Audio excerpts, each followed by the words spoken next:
তোর স্বামী আজ দুপুরে আমার বুকে হাত দেওয়ার চেষ্টা করেছে আপু।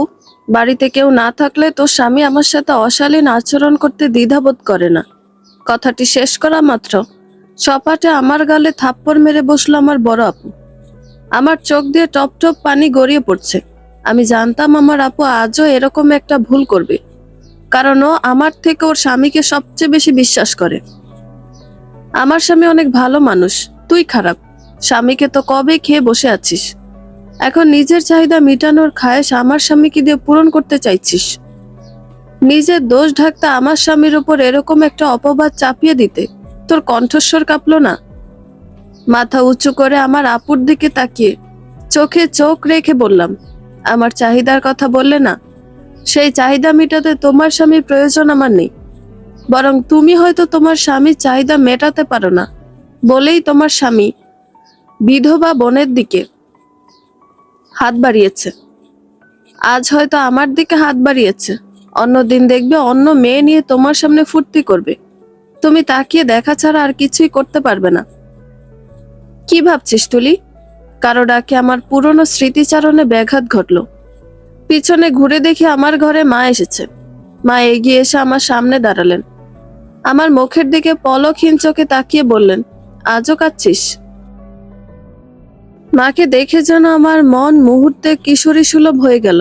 মাকে জড়িয়ে ধরে কান্নারত অবস্থায় বলি, মা, আমার কি অপরাধ আছে বলতে পারবে? কোন অপরাধে আজ আমি এ সমাজে বিধবার ট্যাগ পেলাম? বড় বোনের কাছে হয়ে গেলাম ওর স্বামীর দিকে হাত বাড়িয়ে দেয়া চরিত্রহীনা। একটিবারের জন্য আপু জানার চেষ্টা অবধি করেনি আমি কি বলতে চেয়েছি। মেয়ের কথার বিপরীতে কি বলবেন সেই ভাষা নেই নাজমা বেগমের। মেয়ের পিঠে হাত বুলিয়ে মৃদু আওয়াজে বলেন, হায়াত মৌতের ব্যাপারে আমাদের কারোর হাত নেই। ইশফাক আমাদের ছেড়ে চলে গেছে, এটা আমাদের জন্য যতই কষ্টদায়ক হোক না কেন, এর চেয়ে কঠিন সত্য ছাড়া আর কিছুই নয়। এই সমাজের মানুষ, তোর বোন তোকে কি বলছে এইসব ব্যাপারে কান দেবার দরকার নেই। আমি তোর মা, এখনো জীবিত আছি। আমি তোর পাশে সবসময় আছি। তুলি ওর মায়ের বুকে চুপটি করে আছে, থেকে থেকে হিসকি তুলে কাঁদছে। নাজমা বেগমের যেন মেয়ের কান্না দেখে অভ্যস্ত হয়ে গেছেন, কারণ আজ 4টি বছর ধরে ওনার এই হাসি খুশি থাকার মেয়েটি পৃথিবীর সবচেয়ে দুঃখী মেয়ে। একটু পর আমরা তোর ফুফুর বাসায় যাব, নাতাশাকে আজ দেখতে আসবে। আর তোর ফুফি বলেছে তুই নাতাশাকে আজ সাজিয়ে দিবি। মায়ের বুক থেকে মাথা উঁচিয়ে তুলি বলল, কিন্তু মা, আমি যে অপয়া। নাতাশার জীবনের এমন খুশির একটা দিনে ওর কোনো জিনিসে হাত দেওয়া মানে কোনো জোর দেয়া হবে মা? তুই এসবে বিশ্বাস করিস? I can believe this. আমার কথা বাদ দিলাম। তোর ফুফি যদি শুনে তুই এই কথা বলেছিস, তবে তোকে উল্টা লটকিয়ে তোর পিঠের ছাল তুলে নিবে। এখন কথা না বাড়িয়ে বোরকা পরে তৈরি হয়ে নে। আমি তৈরি হয়ে নেই।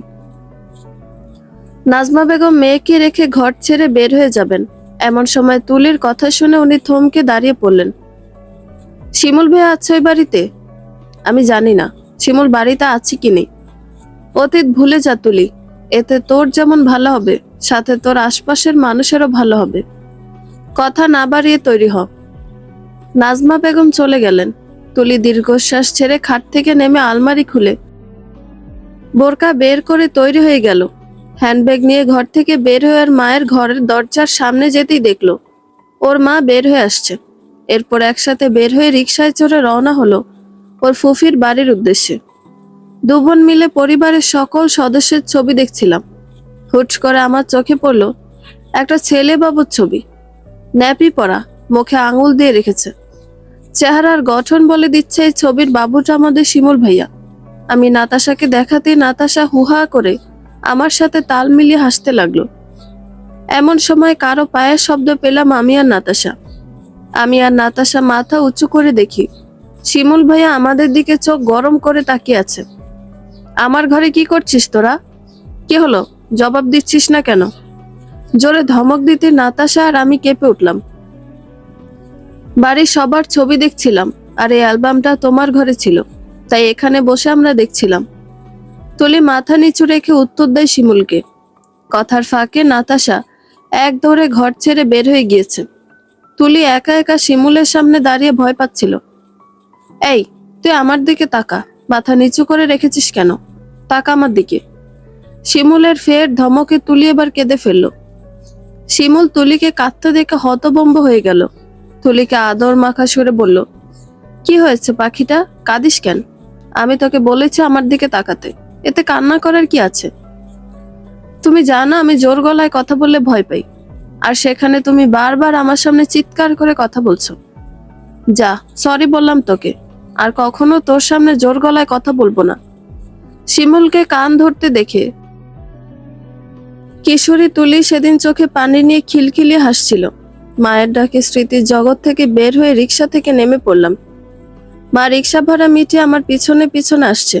এই বাড়ির প্রতিটা কোণা আমার খুব পরিচিত, কারণ এই বাড়িতে থেকে শৈশব থেকে কৈশোর পা রেখেছিলাম আমি। অথচ আজ কয়েক বছর ধরে এই বাড়িতে ঠিক আগের মতো আসা হয় না। কলিং বেল বেজে উঠতে হাসি মুখে দরজা খুলে বের হয়ে এলো তুলির ফুফি। এতদিন পর ভাইজিকে দেখে আনন্দে বকে টেনে নিলেন। তুলি মুখে হালকা হাসির রেখা টেনে বলল, কেমন আছো ফুফি? ভালো আছি। তুই এত শুকিয়ে গেছিস কেন পাখি? আর বলিস না শিউলি, তোর ভাইজি না খেয়ে খেয়ে শরীরের এই হাল করে ফেলেছে। নাতাশা কই? পার্লারে গিয়েছে। তোরা উপরের ঘরে গিয়ে বিশ্রাম নে। নাতাশা এলে তোদের সাথে দেখা করবে। আমি আর মা সিঁড়ি বেয়ে যাচ্ছিলাম, এমন সময় আমাদের সাইড কাটিয়ে নিচের দিকে নেমে যায় শিমুল ভাইয়া। প্রথমে নিজের মনের ভুল মনে করলো, মাকে যখন ভালো মন্দ জিজ্ঞেস করলো তখন সত্যি সত্যি মেনে নিলাম। আমার সামনে দাঁড়িয়ে আছে নির্দয়, পাষাণ, নিষ্ঠুর আলফা শেখ শিমুল। কি রে তুলি, শিমুলকে জিজ্ঞেস করবি না ও কেমন আছে? ফুফির কথা শুনে আমি শিমুল ভাইয়ের দিকে এক পলক তাকিয়ে সিঁড়ি বেয়ে উপরের ঘরে চলে এলাম। যদি একটা বারের জন্য তাকাতাম তাহলে দেখতে পেতাম কেউ আমার দিকে অবাক, ঘৃণা মিশ্রিত দৃষ্টিতে তাকিয়ে আছে। ঘরে এসে ওয়াশরুমে ঢুকে দরজা লাগিয়ে চুপ করে দাঁড়িয়ে আছি। এতক্ষণ ধরে চেপে রাখা চোখের পানিগুলো আপনা আপনি গড়িয়ে পড়তে লাগলো। কেন আজ আপনার সাথে আমার দেখা হলো? এত বছর বেশ ছিলাম আপনাকে না দেখে। কেন আমি যেটা চাই না সেটা আমার সাথে হয়? কেন কেন কেন? তুলির এই চিৎকার বুকের ভেতর চাপা পড়ে যাচ্ছে, কারণ এই কান্না বা দুঃখ কাউকে প্রকাশ করে দেখানো যায় না। তুলি, দরজা খোল। এই তুলি, দরজা খুলছিস না কেন? মায়ের ডাক শুনতে পেলাম। চোখে মুখে পানি দিয়ে ওয়াশরুম থেকে বের হয়ে এলাম। দরজার কাছে গিয়ে দরজা খুলতেই মা আর ফুফি ঘরে ঢুকে আমাকে জিজ্ঞেস করছে, হঠাৎ করে কি হলো তোর? শিমুলকে কিছু না জিজ্ঞেস করে চলে এলি? আসলে ফুফি, বাইরের কড়া রোদ দিয়ে এলাম তো হুট করে মাথা ব্যথা করছে, তাই মাথায় পানি দিলাম। দেখছো না চুল ভিজে আছে? বলে কপালের ভেজা অংশ দেখিয়ে দিল তুলি। তুলির ফুফি আরো কিছু জিজ্ঞেস করবে, এমন সময় শিমুল ভাইয়া মা মা বলে ডেকে উঠতেই ফুফি ঘর ছেড়ে বের হয়ে গেলেন। তবে যাওয়ার আগে বলে গিয়েছেন তাড়াতাড়ি নিচে ডাইনিং এ চলে যেতে, দুপুরের খাবার সবাই একসাথে খাবে। তুলির ফুফি চলে গেলে তুলির মা দরজা লাগিয়ে মেয়ের সামনে গিয়ে চুপ করে দাঁড়িয়ে আছেন। তুলি ওর মায়ের নীরবতা দেখে বুঝতে পেরেছে ওর মা ওর উপর অনেক রেগে আছে। তুলি ওর মায়ের মুখোমুখি দাঁড়িয়ে ওর মায়ের ডান হাত নিজের হাতের মুঠোয় নিয়ে বলল, মা, রেগে আছো কেন? তোর এই জিদ কবে যাবে তুলি? শিমুল তোর চেয়ে বয়সে গুনে গুনে 10 বছরের বড়। সেই ছেলেকে তুই কিছু জিজ্ঞেস না করে চলে এসেছিস। বড়দের কিভাবে সম্মান করতে হয় সেটা তুই জানিস না? ছেলেটা কি ভাবলো তোর আচরণ দেখে? কাকে তুমি কি জিজ্ঞেস করতে বলছো মা? তোমার ভাইয়ের পুত্রকে কি জিজ্ঞেস করব আমি?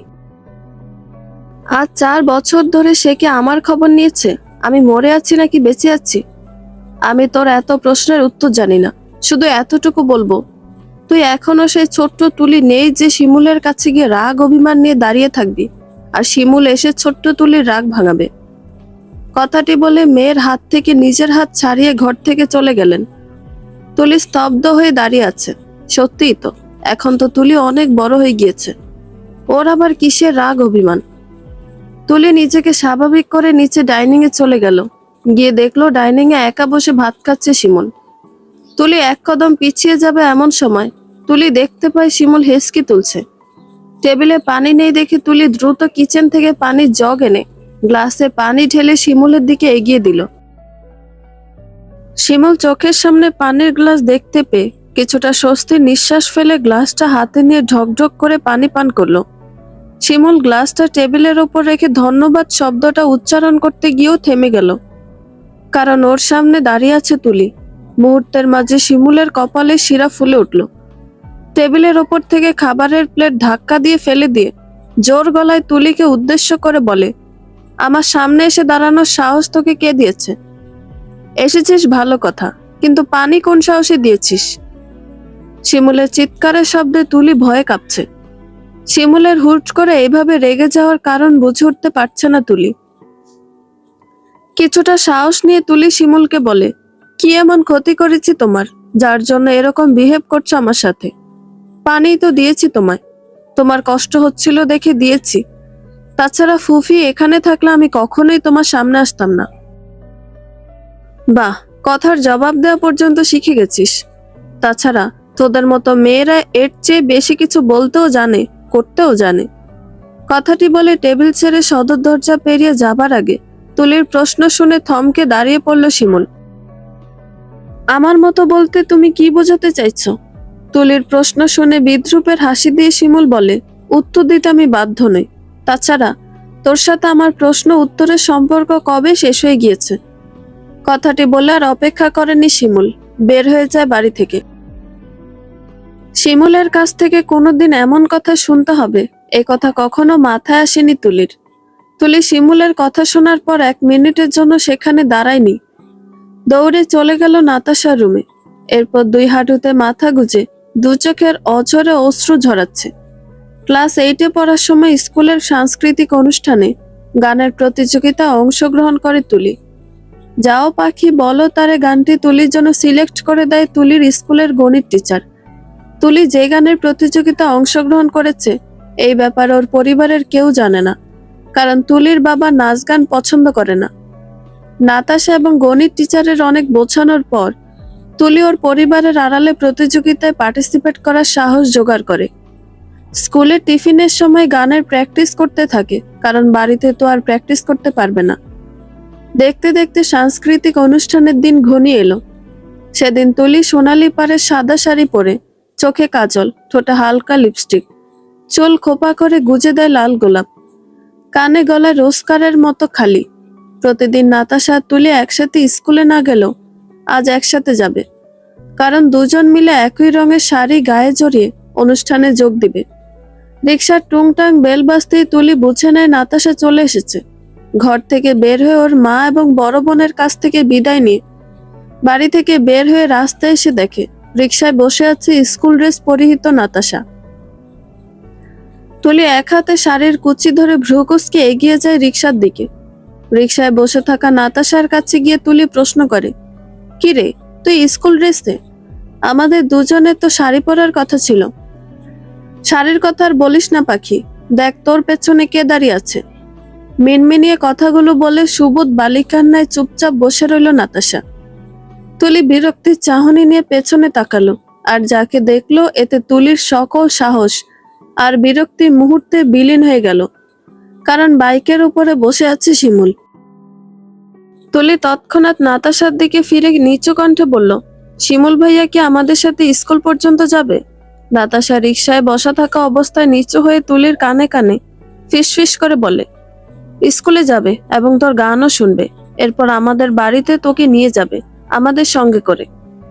এমন কথা শুনে তুলির অবস্থা ছেড়ে দে মা, কেঁদে বাঁচি। যেখানে বাবা মাকে না জানিয়ে গান গাইবে স্কুলে, সেখানে কিনা শিমুল ভাইয়া উপস্থিত থাকবে। তাহলে তো বাবা মা জেনে যাবে আমি স্কুলে গান গেয়েছি, আর সবকিছু শিমুল ভাইয়ের কাছ থেকে জানার পর বাবা আমাকে মেরে তক্তা বানিয়ে ফেলবে। কি রে পাখি, আজ কি উড়ে উড়ে স্কুলে যাবি? শাড়ি পরে আছিস, চাইলেও উড়ে যেতে পারবি না। একটা কাজ কর, কষ্ট করে রিক্সায় চড়ে স্কুলে চলে যা। আজ সারাদিন তোদের বডিগার্ড হিসেবে আমি আলফা শেখ শিমুল, আমি দায়িত্ব গ্রহণ করলাম। আমি মাথা নিচু করে রেখেছি লজ্জায়, কারণ আমি শাড়ি পরেছি আর শিমুল ভাই দেখে ফেলছে। আমার ডান হাতে কারো স্পর্শ পেতে মাথা উঁচু করে দেখি শিমুল ভাই আমার সামনে দাঁড়িয়ে আছে। কখন এলেন উনি? মাত্র না বাইকে বসেছিলেন? হাতে কাজলের দাগ লেগে আছে, তাই টিস্যু দিয়ে মুছে দিলাম। রিক্সায় উঠে বস, যদি তোর স্কুলের অনুষ্ঠানের জন্য দেরি হয়ে যায়। আমি রিকশায় উঠে বসতে আমার শাড়ির আঁচল তুলে আমার কোলে রেখে দিলেন শিমুল ভাইয়া। রিকশা চলতে শুরু করলো। আমাদের পেছনে পেছনে শিমুল ভাইয়া বাইকে আসছে। সাংস্কৃতিক অনুষ্ঠানের শেষ পর্যায়ে আমাকে গান গাওয়ার জন্য স্টেজে ডাকা হয়। নাতাশা আমাকে গুড লাক উইশ করলো। আশেপাশে কোথাও তাকিয়ে শিমুল ভাইয়াকে দেখতে পেলাম না। নাতাশা আমাকে জানালো শিমুল ভাইয়া জরুরি একটা কাজে ওনাদের বাড়িতে চলে গিয়েছে। শিমুল ভাইয়া চলে যাওয়ার কথা শুনে ভীষণ খুশি হয়েছে, কারণ উনি থাকলে আমার গলা দিয়ে গানের সুর না বেরিয়ে কাকের কা কা বের হবে। আমি কাপা শরীরে স্টেজে উঠে মাইক্রোফোন হাতে নিলাম। অতঃপর যাও পাখি বলো তারে বলে গান শুরু করেছিলাম। গান শেষ হবার পর সকলের করতালিতে মুখরিত স্কুল মাঠ প্রাঙ্গণ। স্টেজ থেকে নেমে পড়লাম। আমার অনেক স্কুল ফ্রেন্ড, সিনিয়র জুনিয়র সকলেই আমার গানের গলার প্রশংসা করে। অবিশ্বাস্যভাবে গানের প্রতিযোগিতায় প্রথম হলাম আমি। প্রধান অতিথির কাছ থেকে পুরস্কার পেলাম। অনুষ্ঠান শেষ হবার পর স্কুল থেকে বের হয়ে এলাম আমি আর নাতাশা। রিকশার জন্য অপেক্ষা করছিলাম, এমন সময় আমাদের সামনে একটি বাইক এসে থামলো। শিমুল ভাইয়া বাইক নিয়ে এসেছেন। কি রে পাখি, তোর কাকা শেষ হয়েছে নাকি কাউকে গান না শুনিয়ে লেজ গুটিয়ে পালিয়ে যাচ্ছিস? কি যে বলো না ভাইয়া, তুলিয়াস গানের প্রতিযোগিতায় প্রথম হয়েছে। সকলে ওর গানের গলার যে কি প্রশংসা, আর তুমি কিনা বলছো কাকা। নাতাশা রাগী কণ্ঠে ওর ভাইকে কথাগুলো বলল। পরে যখন বুঝতে পারলো ও কার সামনে কি বলছে, তখন জিহবায় কামড় দিয়ে মাথা নিচু করে দাঁড়িয়ে রইল। শোন, আমি জানি পাখির গলা কেমন, সবগুলোর মাথা নষ্ট, তাই অমন কাকা গলা সুর শুনে প্রথম স্থানের পুরস্কার ওর হাতে দিয়েছে। বেশি কথা বলবি না। এখন বল তোদের নিয়ে বাড়িতে যাব কি করে? বাইকে তো আর 3 জন মানুষের জায়গা হবে না। দাঁড়া, আমি সামনের মোড় থেকে একটা রিক্সা ডেকে নিয়ে আসি। শিমুল ভাইয়া চলে গেলেন রিক্সা খুঁজতে, আর নাতাশা আমাকে ওর ভাইয়ার কথায় রাগ করতে বারণ করছে। আমিও রাগ করিনি, কারণ আমি জানি আমাকে শিমুল ভাইয়া যা বলে সবই রাগানোর জন্য। কিছু সময় পর শিমুল ভাইয়া রিক্সা নিয়ে এলে আমি আর নাতাশা রিক্সায় বসে পড়লাম। শিমুল ভাইয়া রওনা হলেন ওনার বাইক নিয়ে, আর আমাদের রিক্সা রওনা হলো শিমুল ভাইয়াদের বাড়ির উদ্দেশ্যে।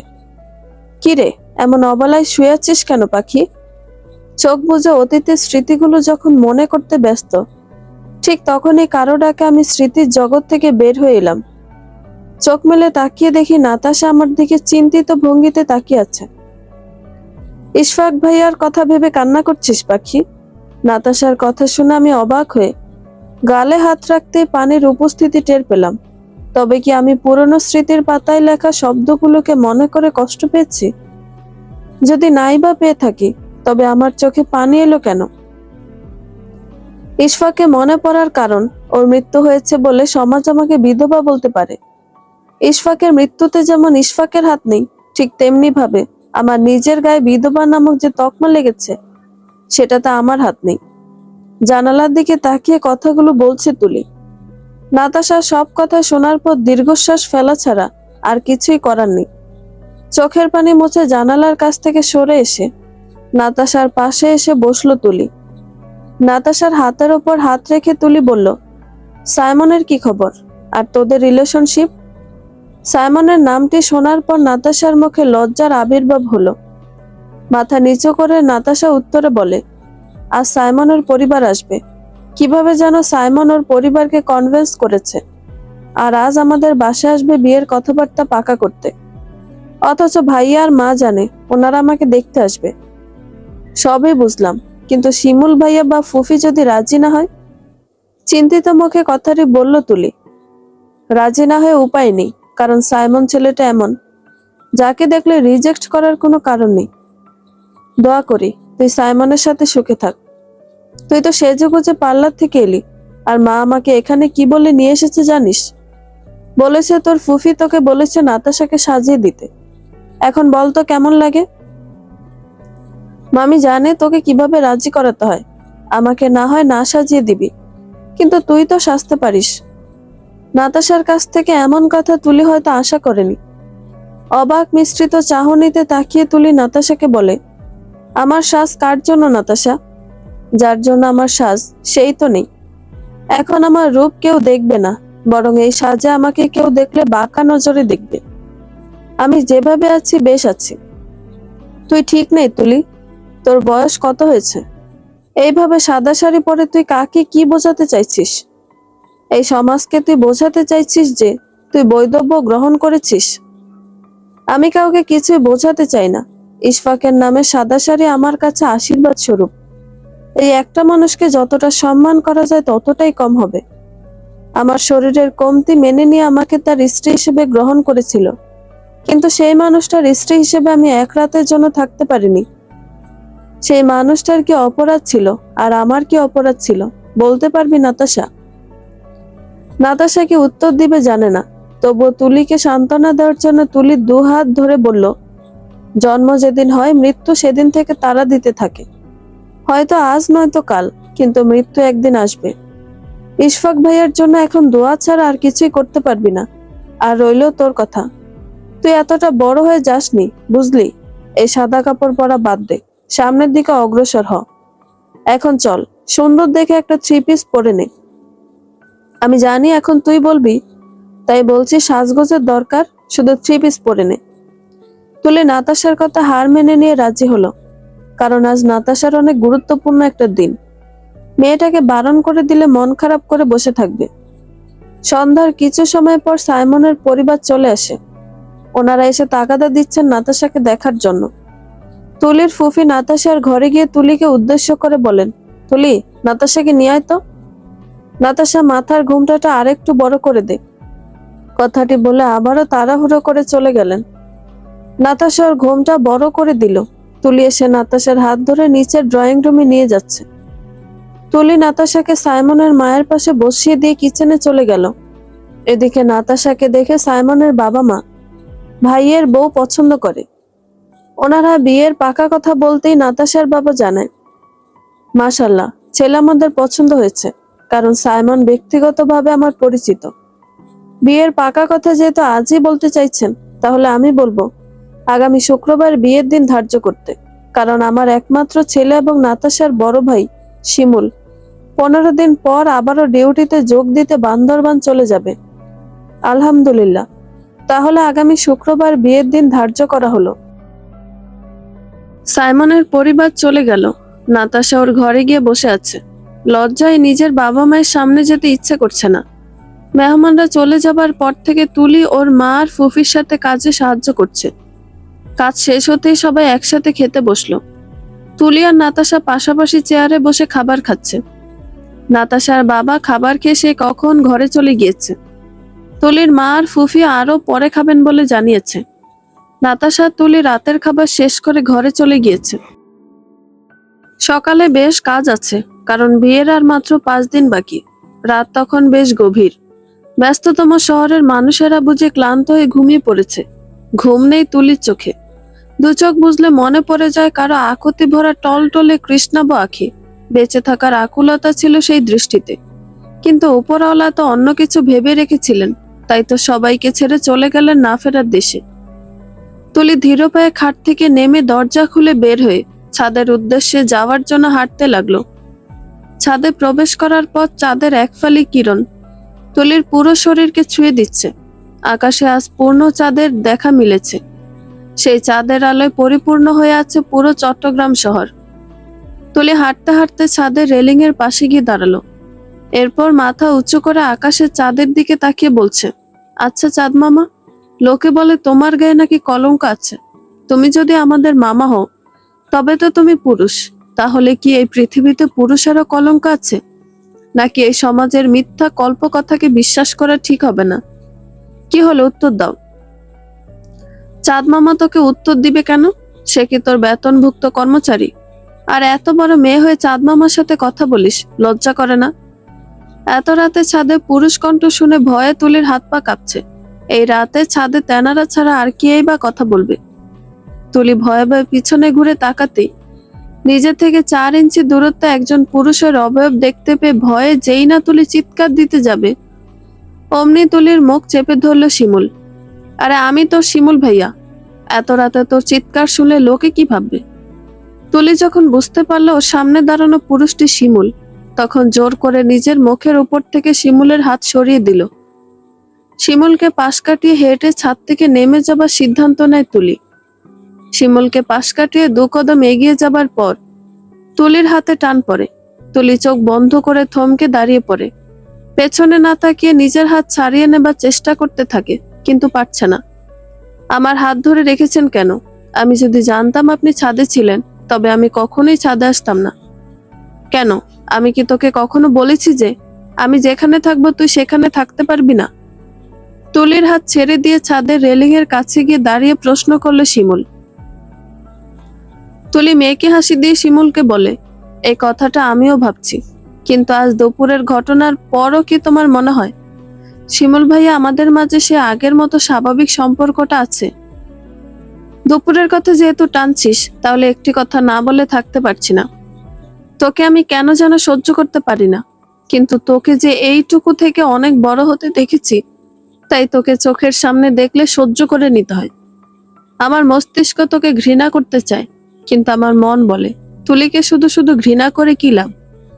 শিমুলের মুখ থেকে ঘৃণা শব্দটা শোনার পর তুলি যেন কিছু বলার ভাষা হারিয়ে ফেলেছে। নিজেকে যথেষ্ট পরিমাণে স্বাভাবিক রেখে তুলি হেঁটে গিয়ে শিমুলের পাশে দাঁড়িয়ে সামনের বহুতল ভবনের দিকে তাকিয়ে বলে, তুমি আমাকে ঘৃণা কেন করতে চাইছো? বিষয়টা কেমন যেন অবিশ্বাস্য লাগছে আমার কাছে। আরে ঘৃণা তো তোমাকে আমার করার কথা। তুলির অস্তিত্ব নিজের খুব কাছে উপস্থিতি টের পেয়ে শিমুল নড়ে চড়ে দাঁড়ায়। এরপর খুব মনোযোগ সহকারে তুলির কথা শুনে উত্তর দেওয়ার জন্য তৈরি হয়। তুলি, ঘৃণা শব্দটা যতটা সহজে উচ্চারণ করা যায়, ঠিক ততটা কি এই ঘৃণাকে বাস্তবায়ন করা যায়? যায় না রে, ঘৃণা করা যায় না। তুই আমাকে ঘৃণা করিস সেটা আমি জানি, এবং পরিবারের সকলেই জানে, কিন্তু সেদিন আমার অপরাধে ইশফাকের মৃত্যু হয়নি, ট্রাস্ট মি। ইশফাক আমার প্রাণের চেয়ে প্রিয় বন্ধু ছিল। ওকে আমি কিভাবে মৃত্যুর মুখে ফেলে আসবো? তুমি ইশফাকের মৃত্যুর কারণ। তোমার কারণে ইশফাক ওর পরিবার আমাকে ছেড়ে চলে গিয়েছে। কি এমন হতো যদি তুমি তোমার শরীরের একটুখানি রক্ত আমার ইশফাককে ভিক্ষা স্বরূপ দান করতে? সেদিন আমি দেখেছিলাম ইশফাকের চোখে বেঁচে থাকার আকুলতা। শুধুমাত্র তোমার কারণে আজ আমি ইশফাকের বিধবা নামে পরিচিত। যে তুমি আমার শরীরে সামান্য ধুলো লাগতে দাওনি, সেই তুমি আমার শরীরে বিধবা ট্যাগ লাগিয়ে দিয়েছ। এখন তোমার মুখ থেকে ঘৃণা নামক শব্দটা শোনার পর আমি বলতে বাধ্য হচ্ছি, আমি তোমাকে ঘৃণা করি, কারণ তুমি একজন খুনি। কথাগুলো বলে এক দৌড়ে ছাদ থেকে চলে যায় তুলি। তুলির মুখ থেকে এত তিক্ত বাক্য শোনার পরও শিমুলের অভিব্যক্তি পরিবর্তন হয়নি। আকাশের চাঁদের দিকে হাসি মুখে তাকিয়ে বলছে, দেখলে তো চাঁদ মামা, তুলি আমাকে ভুল বুঝেছে। আমার দেহের 1 ফোঁটা রক্ত অবশিষ্ট থাকলে আমি ইশফাককে দিয়ে দিতাম, কিন্তু পুরো কথা সম্পূর্ণ না করে শিমুল ছাদ থেকে নেমে ওর ঘরের দিকে হেঁটে যাচ্ছে। ঘরের দরজা খুলে লাইট অন করলো। এরপর কাছে গিয়ে আলমারি খুলে ড্রয়ার খুলে প্যান ড্রাইভ বের করে আলমারির দরজা বন্ধ করে খাটের উপরে গিয়ে বসলো। প্যান ড্রাইভ ল্যাপটপের সাথে কানেক্ট করলো। পুরনো ফাইলে কপি করে রাখা একটি ভিডিও প্লে করে চোখ বুজে শুয়ে পড়লো শিমুল। ভাবতে লাগলো সোনালি পাড়ের সাদা শাড়ি, খোপায় ফুল গুজে দেওয়া কোনো এক ষোড়শী কন্যার কথা, যার গান প্রকাশ্যে শুনতে লজ্জা পাবে ভেবে দূরে দাঁড়িয়ে ভিডিও করে রেখেছিল, একাকী গান শোনার লোভে। সকাল থেকে বাড়ির প্রত্যেকটি মানুষ বিভিন্ন কাজে ব্যস্ত। তুলির মা এবং ফুফি রান্না করছে। নাতাশা এবং তুলি দরজা, জানালার, টেবিল, সোফার কভার পরিবর্তন করে নতুন কভার লাগিয়ে দিচ্ছে। বাকি রইল ঘর মোছা। এইসব কাজ করার জন্য টুনির মা আছে। নাতাশার মোবাইলে কল আসার পর নাতাশা ওর ঘরে চলে যায়। তুলি একা বসে কি যেন ভাবছিল। এমন সময় বাড়ির সদর দরজা দিয়ে 5 জন মানুষকে প্রবেশ করলো। কি রে, বাড়ির মানুষ নাই নাকি? শিউলি, নাতাশা। তুলিও দাদির কণ্ঠ পেয়ে অবাক হয়ে মাথা উঁচু করে তাকাতে দেখতে পেল ওর ছোট চাচা চাচি, চাচাতো 2 ভাই এবং দাদিকে। তুলি দ্রুত পায়ে এগিয়ে গিয়ে ওর দাদির সামনে গিয়ে বলল, কেমন আছো দাদি? তুলির দাদি হালিমা বেগম তুলিকে চোখের সামনে দেখে মুহূর্তের মাঝে চোখ মুখ অন্ধকার করে বললেন, সকাল সকাল যাত্রা করে তোর মুখটা দেখিয়ে তো আমার সারাদিন আজ খারাপ করে দিলি, পোড়া কপালি। সর সামনে থেকে, তোর মা আর ফুফি কই? তুলিও দাদিকে দেখে যতটা হাসি মুখে ছিল, এখনো দাদির মুখ থেকে এমন বাক্য শুনে হৃদয়ে যেন সহস্র আঘাতে জর্জরিত হয়ে যাচ্ছে। চোখের পানি আড়াল করেও দাদির সামনে থেকে চলে গেল ওর মায়ের কাছে। তুলি ওর মা এবং ফুফিকে মেহমানের আসার খবর জানিয়ে দিয়ে নাতাশার ঘরে চলে যায়। তুলি দেখলো নাতাশা ওর ঘরে নেই, হয়তো ছাদে চলে গিয়েছে সাইমনের সাথে ফোনে কথা বলতে বলতে। এই সুযোগে ড্রয়ার থেকে বোরকা নিকাব নিয়ে তৈরি হয়ে পার্স নিয়ে ঘর ছেড়ে বের হবার পর শিমুলের মুখোমুখি হলো তুলি। তুলি ভেবেছিল হয়তো শিমুল কিছু জিজ্ঞেস করবে, কিন্তু না, শিমুল কিছু জিজ্ঞেস করেনি, বরং পাশ কাটিয়ে ওর রুমের দিকে হেঁটে চলে যাচ্ছে। তুলি স্বস্তির নিঃশ্বাস ফেলে সিঁড়ি বেয়ে নিচে নেমে দেখলো ড্রয়িং রুমে কেউ আছে নাকি। না, কেউ নেই। এই সুযোগে তুলি সদর দরজা পেরিয়ে বাড়ি থেকে বের হয়ে মেইন রোডে গিয়ে দাঁড়িয়ে রিক্সার জন্য অপেক্ষা করছে। খালি রিক্সা পাবার পর উঠে বসলো তুলি। নাতাশা, তুলিকে দেখছি না যে? শিউলি নিজের মেয়ের প্লেটে রুটি দিয়ে কথাটি জিজ্ঞেস করলেন। তুলি আর আমি একসাথেই তো সকাল থেকে কাজ করলাম। ছাদে গিয়েছে হয়তো। না, আমি তো একটু আগে ছাদ থেকে এলাম। তুলি ছাদে নেই। তুলির মা চিন্তিত ভঙ্গিতে কথাগুলো বললেন। এত বড় মাইয়ার লাগে কি এর এত টেনশন করো বড় বৌমা? তোমার মাইয়া কি দুধের শিশু? তুলির দাদি কথাটি শেষ করা মাত্র শিমুল ডাইনিং টেবিলের কাছে উপস্থিত হলো। শিমুল ও নানির পাশের চেয়ারটি টেনে বসলো। শিমুলকে দেখে উপস্থিত সবাই কথা বন্ধ করে যার যার মতো করে খাবার খাচ্ছে। শিমুল তুলির মায়ের মুখের দিকে তাকিয়ে দেখলো ওর মামির মুখ মেয়ের চিন্তায় এইটুকুন হয়ে আছে। মা, আজ আমার সকালে যাত্রাটা নষ্ট হয়ে গেল। এখন কি করা যায় বলো তো? নাতির মুখ থেকে এহেন কথা শুনে হালিমা বেগম শিমুলের কথায় সায় দিয়ে বললেন, হ ভাই, আমিও সকালে তোগোবাইত পা রাহনের পর ওই পোড়া কপালের মুখটা দেখছি। তোর আর আমার আজকের যাত্রা একেবারে শেষ। বড় বৌমা যতদিন এই বাইত থাকবা, তোমার ওই বিধবা মাইয়ারে কইবা সকাল সকাল ওর মুখ কাউরে না দেখাইতে। আর শিউলি, তোরে এই জীবনেও বোঝাইতে পারুম না, তোর মাইয়ার বিয়ার শুভ কামে একটা বিধবা মাইয়ার হাত লাগাইবি? নিজের শাশুড়ির কাছ থেকে নিজের মেয়ের সম্পর্কে এমন কথা শুনে অঝোর ধারায় কাঁদছেন। দাদি, আমি কিন্তু একবারও তুলির নাম বলিনি, আমি বলেছি তোমার কথা। কারণ সাত সকালে ঘুম থেকে উঠে তোমার পাশে বসে আমাকে নাস্তা খেতে হচ্ছে। তুমি তো আবার তুলির মতো বিধবা। তুলি বিধবা হলো আজ 2 বছর, আর তুমি 25 বছর ধরে। মা, তোমার মাকে আর তোমার ভাইজিকে একই ঘরে থাকতে দিবে যতদিন পর্যন্ত নাতাশার বিয়ে না হচ্ছে। নাতাশার বিয়ের কোনো জিনিসে তোমার হাত যেন না লাগে নানি। এইসব তুই কি কইতাছস? অবাক হয়ে নিজের নাতির দিকে তাকিয়ে প্রশ্ন করলেন হালিমা বেগম। আমি তো এই ব্যাপারে জানতাম না, কিন্তু আজ সকালে দেখলাম তুমি তুলিকে যাত্রার ব্যাপারে কথা বলছো। এখন ভেবে দেখলাম তুলি এই সমাজে যে ক্যাটাগরির মানুষ, তুমিও সে একই ক্যাটাগরির মানুষ নানি। বিধবা বিধবাই হয়, হোক সে যুবতী হোক সে বৃদ্ধা। কথাগুলো বলে চেয়ার ছেড়ে চলে যেতে গিয়েও থেমে গেল শিমুল। ঘাড় ঘুরিয়ে তুলির মায়ের দিকে তাকিয়ে বলল, মামি, তুলি বোরকা পরে একটু আগে কোথায় যেন চলে গিয়েছে। আপনি কল করে জিজ্ঞেস করে আমাকে জানান, আমি গিয়ে ওকে নিয়ে আসবো। শিমুল ও ড্রয়িং রুমে সোফায় বসে টেলিভিশন দেখতে বসে পড়ল। ডাইনিং টেবিলে বসা প্রত্যেকটি সদস্য হালিমা বেগমের দিকে তাকিয়ে আছে। হালিমা বেগম মাথা উঁচু করতেই সবাই ঘাড় নিচু করে খাবার খেতে লাগলো। আমার বাবা আব্দুল মান্নান প্রবাসে থাকাকালীন মৃত্যুবরণ করেন। ছোট থেকে বাবার আদর না পেয়ে বড় হয়ে ওঠা আমি আর আমার বড় আপু ত্রিনা বাবার মৃত্যুর খবর পেয়ে যেন পাথর হয়ে গিয়েছিলাম। কারণ আমাদের 2 বোন এতটুকু বিশ্বাস করতাম, আজ না হোক কোনো একদিন বাবা প্রবাস জীবন শেষ করে আমাদের কাছে ফিরে আসবে। বাবার লাশ কিভাবে দেশে ফিরিয়ে আনবে এই নিয়ে আমার মা নীলুফা বিভিন্ন জায়গায় ঘুরে ফিরে খালি হাতে বাড়িতে ফিরে আসেন। 1 মিনিট, আপনার মা কেন বিভিন্ন জায়গায় গিয়েছিলেন? আপনার পরিবারের কেউ নেই? আমাদের পরিবার ছিল যতদিন আমার বাবার পরিশ্রমের টাকা ওনাদের ব্যাংকে জমা হতো। আমার বাবার মৃত্যুর খবর জানার পর আমার ছোট চাচার পরিবার আসেনি, কারণ ওনার 2 ছেলের পড়াশোনা আছে। আমাদের কান্নাকাটি দেখলে ওদের মস্তিষ্কে চাপ পড়বে, এরকম কিছু অজুহাত দেখিয়ে আমার চাচি আর ওনার 2 ছেলে আসতে চায়নি। চাচা এসেছিলেন যখন ওনাদের আমার প্রয়োজন ছিল না। আপনার বাবার লাশ দেশে ফিরিয়ে আনতে পেরেছেন? আমার ফুফাতো ভাই পুলিশ অফিসার আলফাজ শেখ শিমুলের বন্ধু ইশফাক নওয়াজের সাহায্যে আমার বাবার লাশ দেশে ফিরিয়ে আনতে পেরেছি। বাবার মৃত্যুর দীর্ঘ 1 মাস পর বাবার লাশ যেদিন দেশে আসে, তখন আত্মীয় অনাত্মীয় সবাই আমার বাবার লাশকে জানাজা দিতে এসেছিল। সবার সাথে আমার ছোট চাচা আসে। জানাজা শেষে দাফন সম্পন্ন হবার পর আমার মা বোন আমাকে সান্ত্বনার বাণী শুনিয়ে দাদিকে সঙ্গে নিয়ে চলে যায়। 4 দিন পর আমার বড় আপু আর তার স্বামী চলে যায়। বাড়িতে থেকে গেলাম আমি আর আমার মা। ইশফাকের সাথে লাভ ম্যারেজ নাকি অ্যারেঞ্জ ম্যারেজ ছিল? ইশফাকের সাথে আমার অ্যারেঞ্জ ম্যারেজ হয়। আমাদের পরিবারকে উনি সাহায্য করার কারণে আমার মা ওনাকে বেশ স্নেহ করত। বছরের অধিকাংশ সময় আমার ফুফাতো ভাইয়ের সাথে উনি আমাদের বাসায় আসতেন। এইভাবে চলতে চলতে আমার এসএসসির পরীক্ষার রেজাল্ট বের হবার 1 সপ্তাহ পর ইশফাকের পরিবার আমাদের বাড়িতে আসে আমার জন্য ইশফাকের বিয়ের প্রস্তাব নিয়ে। সব দিক দিয়ে বিবেচনা করে আমার মা আমার কাছ থেকে সম্মতি নিয়ে ইশফাকের সাথে আমার বিয়ের সিদ্ধান্ত নেয়।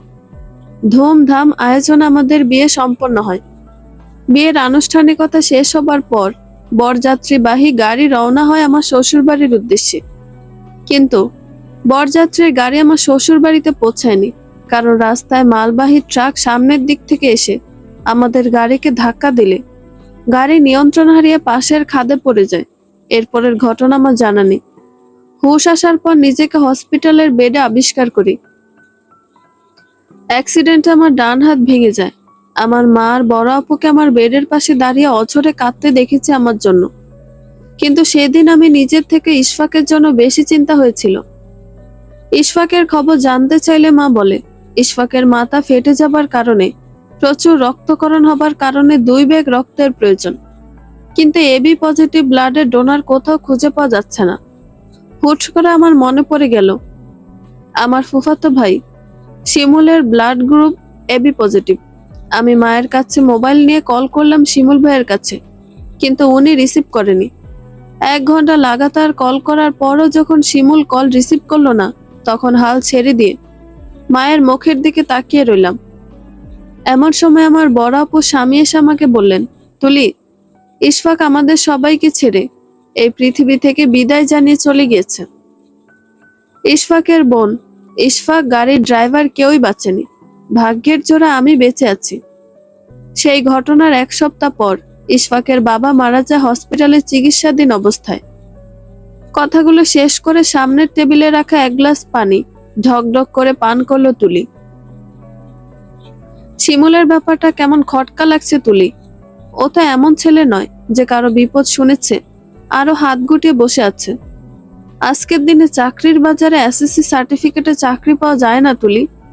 তবু আমি চেষ্টা করব, তুমি দুশ্চিন্তা করো না। ধন্যবাদ ম্যাম, আমি চলি। এসো। তুলি বের হয়ে গেল ওর বাংলা টিচার ফারজানা হকের ফ্ল্যাট থেকে। রাস্তার মোড়ে এসে দাঁড়াতেই তুলির মোবাইল বেজে উঠল। তুলি পার্স থেকে মোবাইল বের করে দেখলো ওর মা কল করেছে। তুলি রিসিভ করে ওর মাকে বলল, মা, আমি একটু আমাদের বাড়িতে যাব। তুই এখন কোথায় আছিস? বিকেলে এসে বলছি। কল কেটে দিয়ে রিক্সা ডেকে উঠে বসলো তুলি। তুলি আমাদের ফ্ল্যাটে গিয়েছে, বিকেলে ফিরে আসবে। শিমুল টেলিভিশনে নিউজ দেখছিল। এমন সময় তুলির মায়ের কাছ থেকে কথাটি শুনে দীর্ঘশ্বাস ফেলে মাথা নাড়িয়ে শাহজাহানের টিভির দিকে তাকিয়ে রইল। আনুমানিক রাত 11টা বাজে। শিমুল রাস্তায় দাঁড়িয়ে আছে শীতের মধ্যে। চারদিকে আজ শ্বাস রব। নতুন ইংরেজি বছরকে বরণ করে নেবার জন্য এক একজনের এক এক পরিকল্পনা। তুলি ঘরে বসে আছে মন খারাপ করে, কারণ ওর মায়ের সাথে আজ অভিমান করে আছে। প্রত্যেক বছর 31শে ডিসেম্বরের রাতে ওর মা ওকে সন্ধ্যার পর ছাদে যেতে দেয় না। এমন সময় কলিং বেল বেজে উঠলে তুলির মা উঠে গিয়ে দরজা খুলে দিতে শিমুল হাসি মুখে সালাম দিয়ে ঘরে প্রবেশ করে বলল, মামি, তুলি কই? আর কোথায়, ঘরে গাল ফুলিয়ে বসে আছে। এত বড় হয়ে গেছে, তারপরও শখ মিটে না। এখন আর ছাদে গিয়ে ফানুস উড়ানোর বয়স আছে ওর? এটা বলেছি দেখে কান্নাকাটি করে রাতের খাবার না খেয়ে বসে আছে। মামি, আমি তুলিকে সাথে করে আমাদের বাড়িতে নিয়ে যাই। নাতাশার মা অপেক্ষা করছে তুলির জন্য। কিন্তু মামি, নাতাশা তো কাঁদবে, সাথে তুলিও কাঁদবে। এটা কি দেখতে ভালো লাগবে আমাদের? তাছাড়া বছরের শুরুতে ওদের মন খারাপ করতে না দেওয়াই ভালো হবে। আচ্ছা, নিয়ে যাও, আমি তুলিকে ডেকে নিয়ে আসছি। তুলির মা গিয়ে তুলিকে শিমুলের কথা বলতেই তুলি খুশিতে লাফাতে লাগলো। গায়ে শাল জড়িয়ে ঘর ছেড়ে বের হয়ে শিমুলের সামনে গিয়ে বলল, আমরা কি সত্যি আজ ফানুস উড়াবো? তুলির প্রশ্নের উত্তরে শিমুল চোখের ইশারা হ্যাঁ জানাতেই তুলির চোখে মুখে খুশির রেখা দেখা যাচ্ছে। ভালো মতো নাক মুখ ঢেকে বাইকে উঠিস, বাইরে যে ঠান্ডা পড়েছে। ঠিক আছে মা। তুলি ওর মায়ের গালে চুমু দিয়ে শিমুলের সাথে বের হয়ে যায়। রাস্তায় দাঁড় করিয়ে রাখা বাইকে উঠে বসলো শিমুল। এরপর হেলমেটটা নিয়ে তুলির মাথায় পরিয়ে দিয়ে বলল, নে, এবার উঠে বসে পড়। তুমি পড়বে না? আমার লাগবে না। এখন বেশি কথা না বলে জলদি উঠ, দেরি হয়ে যাচ্ছে। 12টা বাজতে আর 20 মিনিট বাকি। শিমুল কথাটি বলে তুলির হাত ধরে বাইকের পিছনে বসিয়ে দিল। তুলি শিমুলের কাঁধে হাত রেখে শক্ত হয়ে বসতেই শিমুল বাইক স্টার্ট করে বাড়ির পথে রওনা হলো। বাড়ির সামনে এসে বাইক দাঁড় করিয়ে তুলির হাত ধরে বাড়ির ভিতরে ঢুকে সিঁড়ি বেয়ে ছাদে চলে গেল। তুলি আর শিমুল গিয়ে দেখলো নাতাশা আর শিমুলের বাবা মা আগে থেকে সবকিছু তৈরি করে রেখেছে। নাতাশা তুলির হাত ধরে ছাদের এক পাশে গিয়ে দাঁড়িয়ে আছে। 12টা বাজতে একে একে ফানুস উড়িয়ে দিল নাতাশার তুলি। উড়ন্ত ফানুসের দিকে উচ্ছ্বসিত নয়নে তাকিয়ে আছে তুলি আর নাতাশা। ফানুস উড়ানো শেষ করে সবাই ছাদ থেকে নেমে যাচ্ছে। এমন সময় শিমুল তুলিকে ডাক দিয়ে বলল, এই তুলা শোন। শিমুলের মুখে তুলা নাম শুনে তুলির মেজাজ বিগড়ে গেল। নাক ফুলিয়ে শিমুলের সামনে দাঁড়িয়ে বলল, আমার নাম তুলি, তুলা না শিমুল ভাই। তোকে তুলা নামে ডাকতে ভালো লাগে আমার। আমি যে তোর ফানুস উড়ানোর স্বপ্ন পূরণ করতে সাহায্য করলাম, এর বিনিময়ে আমাকে কি দিবি? তোমাকে কি দিব আমি? তোর সাধ্যের মধ্যে চাইবো তুলা, বলো কি চাও? আজ থেকে 5 বছর পর তুই আর আমি এই ছাদে ঠিক এইখানটায় পাশাপাশি দাঁড়িয়ে ফানুস উড়াবো। প্রমিস? ওকে, প্রমিস। কিন্তু শিমুল ভাইয়া, তখন তোমার বিয়ে হয়ে যাবে। তোমার বউ কি আমাকে তোমার সাথে দাঁড়িয়ে ফানুস উড়াতে দিবে? তুলির এমন প্রশ্ন শুনে সেদিন শিমুল কিছুই বলেনি। যদি বলতো তবে আজ ওদের দিনগুলো অন্যরকম হতো। মোবাইলের রিংটোনে কল্পনার জগৎ থেকে বের হয়ে এলো শিমুল। মোবাইল হাতে নিয়ে দেখলো ওর বন্ধু রুমেল কল করেছে। কল রিসিভ করে শিমুল বলল, অপেক্ষা কর, আমি আসছি। কল কেটে বাড়ি থেকে বের হয়ে গেল শিমুল। একটা মেয়েকে ভালোবেসে কত কাল এভাবে দেবদাস হয়ে ঘুরে বেড়াবি? তুই তো আমাকে তুলির বিয়ের আরো 2 বছর আগে থেকে বলে এসেছিস তুই আর কাউকে ভালোবাসিস না। আজ 4 বছরে কি তোর মনের অনুভূতি বদলায়নি? কাউকে ভালোবাসলে সময় হিসেব করে ভালোবাসা যায় নাকি আজ বলেছি ওকে কাল মন থেকে মুছে দিব? এটা কি কখনো সম্ভব হবে? হ্যাঁ, আমি মানছি তোকে আমি বলেছি আমি তুলিকে আর ভালোবাসি না। কিন্তু দোস্ত, 4টা বছরের প্রতিটি রাত জানে আমি কত চেষ্টা করেছি তুলির জন্য আমার মনে তৈরি হওয়া অনুভূতিকে, ভালোবাসাকে ভুলিয়ে দিতে, কিন্তু আমি ব্যর্থ। আরে কার জন্য তোর এত ভালোবাসা? তুলির জন্য, যে কিনা কিছুদিন আগে অবধি তোর নামটা পর্যন্ত কারো কাছ থেকে শুনতে চাইনি। ওর কাছে আলফাজ শেখ শিমুল শুধুই একজন খুনি। তুই কার খুনি? ইশফাকের। আরে ইশফাকের যেদিন রক্তের অভাবে ডেথ হয় সেদিন তুই বান্দরবান শহরে ছিলি না। তুই কোথায় ছিলি এটা আমি জানি, মাসুদ জানে, আমাদের কলিগরা জানে।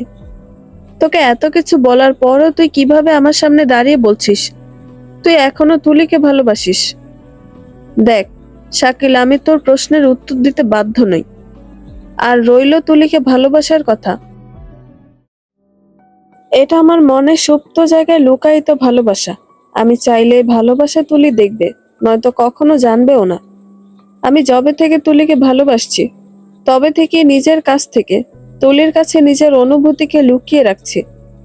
মরণের আগ পর্যন্ত লুকিয়ে রাখবো, কারণ তুলির চোখের দিকে তাকালে ইশফাকের অস্তিত্ব অনুভব করি আমি।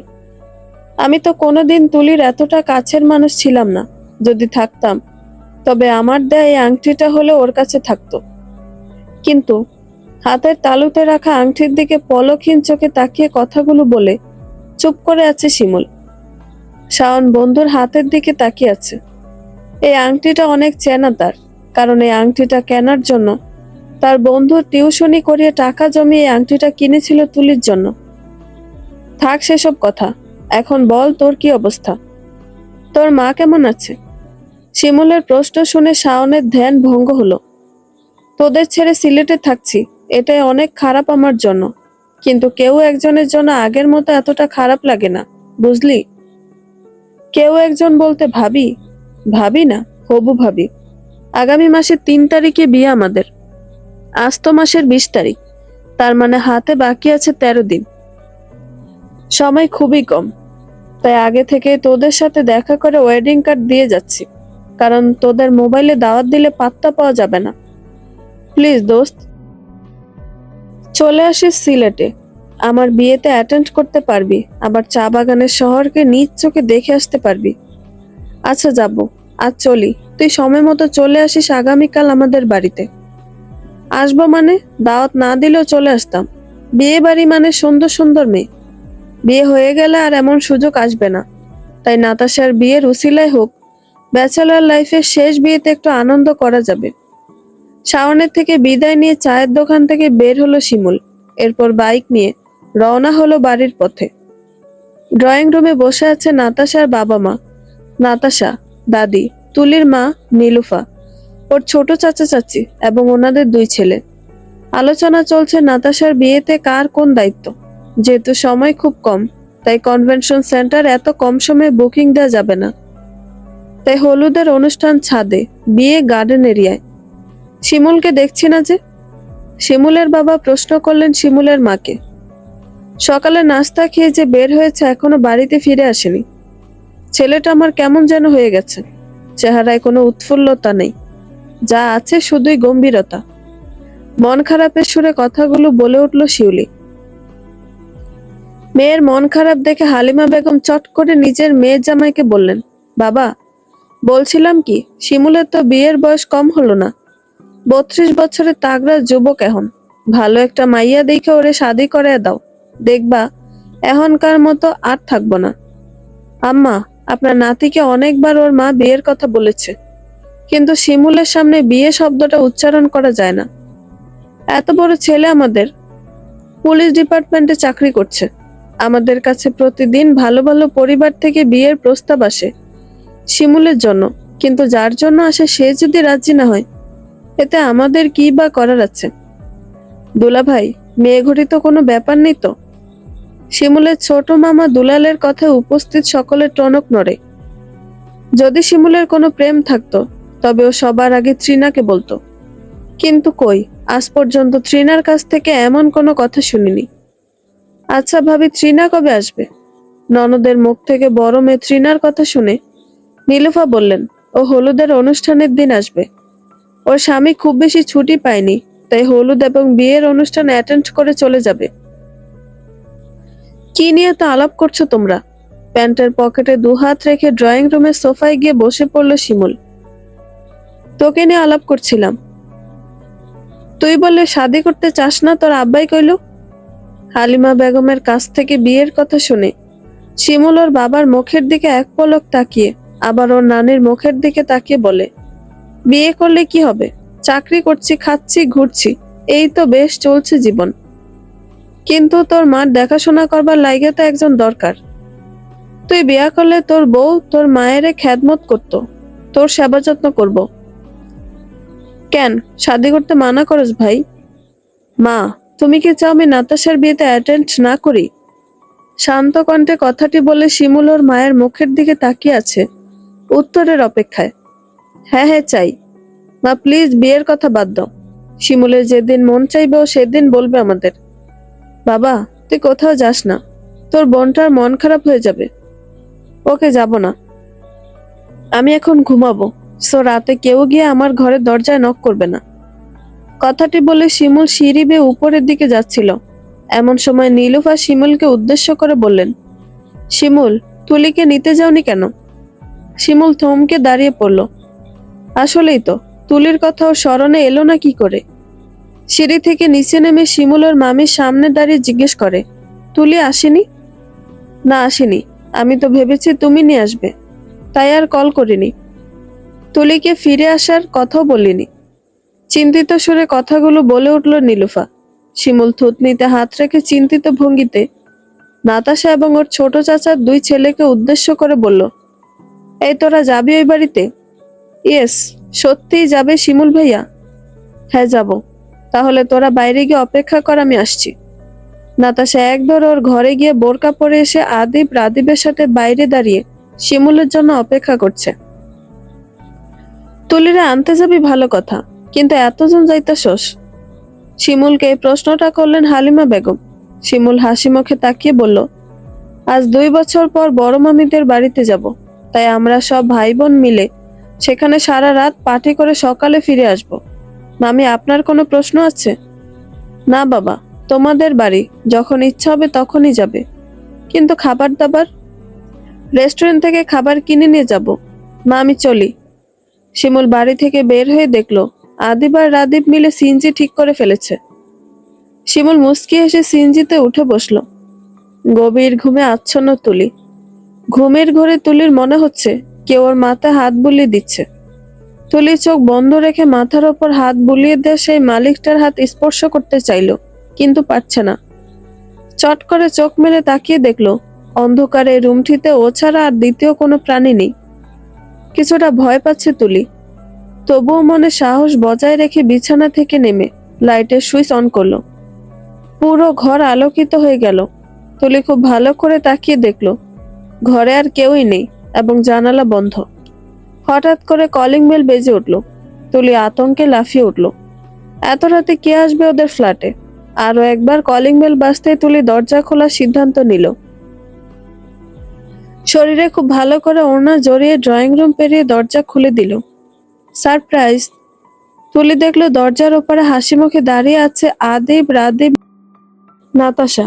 তুলি অবিশ্বাস্য দৃষ্টিতে তাকিয়ে আছে। নাতাশার কাঁধে থাপ্পড় মেরে বসলো তুলি। এরপর নিজের হাতের ওপর হাত বুলিয়ে বলল, এত রাতে তোরা এখানে কি করে এলি? কারণ শিমুল ভাই আমাদের নিয়ে এসেছে। আদিবের মুখ থেকে শিমুলের নাম শুনে তুলি কিছুটা নয়, অনেকটাই অবাক হয়ে গেল। তুলি দেখলো নাতাশা, আদিব, রাদীবের পিছনে আরো একটি মানুষ এসে দাঁড়িয়েছে, আর সে হলো শিমুল। তোদের বাড়িতে এসেছি বলে আমাদের বাইরে দাঁড় করিয়ে রাখবি? বেশি কথা বলিস না নাতাশা, আয় ভেতরে আয়। তুলি দরজা ছেড়ে একপাশে সরে দাঁড়াতেই একে একে সবাই ফ্ল্যাটে প্রবেশ করলো। আজ সারা রাত আমরা গল্প করব পাখি, আই এম সো এক্সাইটেড। নাতাশার কথায় তুলি শিমুলের মুখের দিকে এক ঝলক তাকিয়ে চোখ নামিয়ে ফেলল। সো আজ নাতাশা আপুর বিয়ে এবং অনেক দিন পর তুলি আপুদের বাড়িতে আসার উপলক্ষে আমরা সারা রাত পার্টি করব। আদিব একটি পেপারকে ফোল্ড করে মাইকের মতো বানিয়ে অ্যানাউন্সমেন্ট করলো। শিমুল মুচকি এসে আদিবকে বলল, নিশ্চয়ই। পার্টিতে পেট ভরবে না, তাই না? এখন হালকা পাতলা কিছু খেয়ে নি সবাই। ঠিক বলছো শিমুল ভাইয়া। আমি নাতাশা আপু আর তুলি আপুকে ডেকে নিয়ে আসি। রাদীপ এক দৌড়ে রান্নাঘরে গিয়ে নাতাশা তুলিকে উদ্দেশ্য করে বলে, আপু তোমরা তাড়াতাড়ি এসো, শিমুল ভাইয়া বলেছে তাড়াতাড়ি খাবার খেয়ে নিতে, এরপর সারা রাত পার্টি হবে। কথাগুলো কোনো মতে বলে রাদীপ আবারও এক দৌড়ে চলে গেল। নাতাশা তুলি মিলে রান্নাঘর থেকে প্লেট আর গ্লাস এনে ড্রয়িং রুমে ফ্লোরে বিছিয়ে রাখা মাদুরের উপর রেখে দিল। নাতাশা শিমুল, আদিব এবং রাদীপকে ডাক দিতে ওরা এসে পেতে রাখা মাদুরে বসে পড়ল। রেস্টুরেন্ট থেকে আনা বিরিয়ানিগুলো সবাই বেশ তৃপ্তি সহকারে খেয়ে নিল, শুধু তুলি বাদে। কারণ শিমুলের সামনে 4 বছর পর সামনাসামনি এইভাবে খেতে বসেছে। খাবার শেষ করে সবকিছু গুছিয়ে ফেললো নাতাশা আর তুলি। এদিকে শিমুল, আদিব আর রাদীপ বসে বসে কি নিয়ে আলাপ করছে। নাতাশা তুলি এসে ড্রয়িং রুমের সোফায় বসে পড়ল। শিমুল এক পলক তুলির দিকে তাকিয়ে চোখের দৃষ্টি সরিয়ে নিল। তুলির মনে হচ্ছিল শিমুল ওর দিকে তাকিয়ে আছে, তাই তুলি শিমুলের দিকে তাকালো। কিন্তু তুলি দেখলো শিমুল আদিবের সাথে কথা বলছে। তুলি শিমুলের মুখের দিকে তাকিয়েছিল, এমন সময় তুলির নজর আটকে গেল শিমুলের গলায় থাকা চেইনের মধ্যে। তুলি হতভম্ব হয়ে গেল, কারণ আজ জিনিসটা শিমুলের গলায় আছে। সেই জিনিসটা 4 বছর আগে ওর কাছ থেকে ছিনিয়ে নেওয়া হয়েছিল। কিন্তু এই ছিনিয়ে নেওয়া জিনিসটা শিমুলের কাছে গেল কি করে? তুলি সোফা ছেড়ে উঠে দাঁড়ালো, এরপর ধীর পায়ে শিমুলের সামনে গিয়ে দাঁড়িয়ে পড়ল। তুলিকে নিজের সামনে দাঁড়িয়ে থাকা অবস্থায় দেখে শিমুল ভরকে যায়, নড়ে চড়ে বসে। তুলি উপর হয়ে শিমুলের গলার চেইনটা হাতে নিয়ে শিমুলকে বলল, এটা তুমি কোত্থেকে পেলে শিমুল ভাইয়া? এটা আমার চেন, তুই জানিস না? তুলির হাত থেকে চেইনটা ছাড়িয়ে নিয়ে বলল শিমুল। আমি কিন্তু একবারও চেইনের কথা বলিনি, আমি বলেছি চেইনে আটকে রাখা আংটির কথা। এই আংটিটা তো তুমি আমায় দিয়েছিলে। হ্যাঁ, আমি দিয়েছিলাম, কিন্তু তুই কি এই আংটিটা আগলে রাখতে পেরেছিস? যদি এতই আগলে রাখতি, তবে এই আংটি অন্যজন আমার হাতে দিয়ে বলল কেন যে তুলি এই আংটি কেন আলফা শেখ শিমুলের কোনো জিনিস রাখতে চায় না? চিৎকার করে কথাগুলো বলে উঠল শিমুল। শিমুলের আচমকা এমন চটে যাওয়া দেখে তুলি সহ উপস্থিত সবাই হতভম্ব হয়ে যায়। নাতাশা এগিয়ে এসে শিমুলের কাঁধে হাত রেখে বলল, তোমাকে কে বলেছে তুলি তোমার কোনো জিনিস রাখতে চায় না? যে বলেছে সে পুরোটা মিথ্যা বলেছে, আম শিওর। কে মিথ্যা বলবে? কণা। তুলির আপন বোন তুলির নামে মিথ্যা কথা বলবে আমার কাছে? কণার কি লাভ আমার কাছে তুলির নামে মিথ্যা কথা বলার? শিমুলের মুখ থেকে কণার নাম শুনে নাতাশার তুলি অবাক হয়ে মুখে হাত দিয়ে দাঁড়িয়ে আছে। শিমুল থুতনিতে হাত রেখে ড্রয়িং রুমের এপাশ ওপাশ হাঁটছে। নাতাশা কিছু বলার জন্য উদ্বুদ্ধ হবে এমন সময় তুলি নাতাশার হাত চেপে ধরল। নাতাশা ইশারায় তুলিকে বলল, আমার হাত ছাড় তুলি, আজ যদি এই কথা ভাইয়াকে না বলি তবে ভাইয়া তোকে ভুল বুঝবে। কিন্তু আমি চাই না শিমুল ভাইয়া সত্যিটা জানুক। উনি এই কথা জানলে আমার প্রতি ওনার করুণা ছাড়া আর কিছুই হবে না। নাতাশা জোর করে তুলির হাত থেকে নিজের হাত ছাড়িয়ে নিল। এরপর তুলির হাত ধরে শিমুলের সামনে গিয়ে দাঁড়িয়ে শিমুলকে বলল, ভাইয়া, তুমি বললে না তুলি নাকি তোমার কোনো জিনিস নিজের কাছে রাখতে চায় না, এবং এই আংটিও রাখিনি, তাই তো? শিমুল কোনো জবাব না দিয়ে নাতাশার মুখের দিকে তাকিয়ে রইল। তুলি চোখের ইশারায় বারবার নাতাশাকে বারণ করছে, কিন্তু আজ যেন তুলির কোনো কথা শুনতে রাজি নয় নাতাশা। তাহলে বলো তো, যার হাতের এমন অবস্থা সে কেমন করে তোমার দেয়া আংটি নিজের আঙুলে পড়ে থাকবে? নাতাশা কথাটি বলে তুলির বাম হাত শিমুলের চোখের সামনে তুলে ধরল। শিমুল দেখল তুলির বাম হাতের অনামিকার কনিষ্ঠ আঙ্গুলটি নেই। বাম হাতে মাত্র 3টি আঙ্গুল অবশিষ্ট। শিমুলের পুরো শরীর কাঁপছে। শিমুল যখন এই আংটিটা তুলির হাতে তুলে দেয়, ঠিক তখনও তুলির হাতের 5টি আঙ্গুল অক্ষত অবস্থায় ছিল। কিন্তু এখন কি করে হলো এমন? গম্ভীর কণ্ঠে কথাটি বলে উঠল শিমুল। তুই আর কিছুই বলবি না নাতাশা, তোর আমার কসম লাগে। প্লিজ নাতাশা, আর কিছু বলিস না। তুলির মুখ থেকে এমন কথা শুনে নাতাশা আর শিমুল দুজনে অবাক হয়ে তাকিয়ে রইল। তুলি নাতাশার হাত ছেড়ে দিল, এরপর এক দৌড়ে ওর ঘরে চলে গেল। শিমুল তুলির পিছনে যেতে চাইলে নাতাশা বাধা দেয়। নাতাশা আদিব আর রাদীপকে বলল পাশের ঘরে গিয়ে শুয়ে পড়তে, রাত হয়েছে অনেক। আদিব আর রাদীপ চলে যেতে নাতাশা শিমুলের মুখোমুখি দাঁড়িয়ে বলল, ভাইয়া, আমি চাইলেও এখন তোমাকে সত্যি ঘটনা জানাতে পারবো না, কিন্তু আমি চাই তুমি এই ঘটনার সত্যিটা জেনে যাও, আর এইটাও যেন জানতে পারো ঠিক কি কারণে কণা আপু এমন করছে তুলির সাথে। এমন সময় নাতাশার মোবাইলে কল এলো। সাইমন কল করেছে। নাতাশা কল রিসিভ করে তুলির মায়ের ঘরে চলে গেল কথা বলতে বলতে। শিমুলের চোখের সামনে বারবার তুলির আঙুলবিহীন হাত ভেসে উঠছে। শিমুল দীর্ঘশ্বাস ফেলে তুলির ঘরের দিকে হেঁটে যাচ্ছে, কারণ এখনও তুলির সাথে কথা বলা প্রয়োজন। পরিবারের কেউই যেহেতু এতদিন ওকে সত্যি ঘটনা জানায়নি, তবে আজ যে জানবে এই কথার গ্যারান্টি কি? শিমুল তুলির রুমে দরজায় কড়া নাড়তেই তুলি ওপাশ থেকে বলে উঠল, দরজা খোলা আছে, চলে আয় নাতাশা। শিমুল আস্তে করে দরজা খুলে ভিতরে প্রবেশ করলো।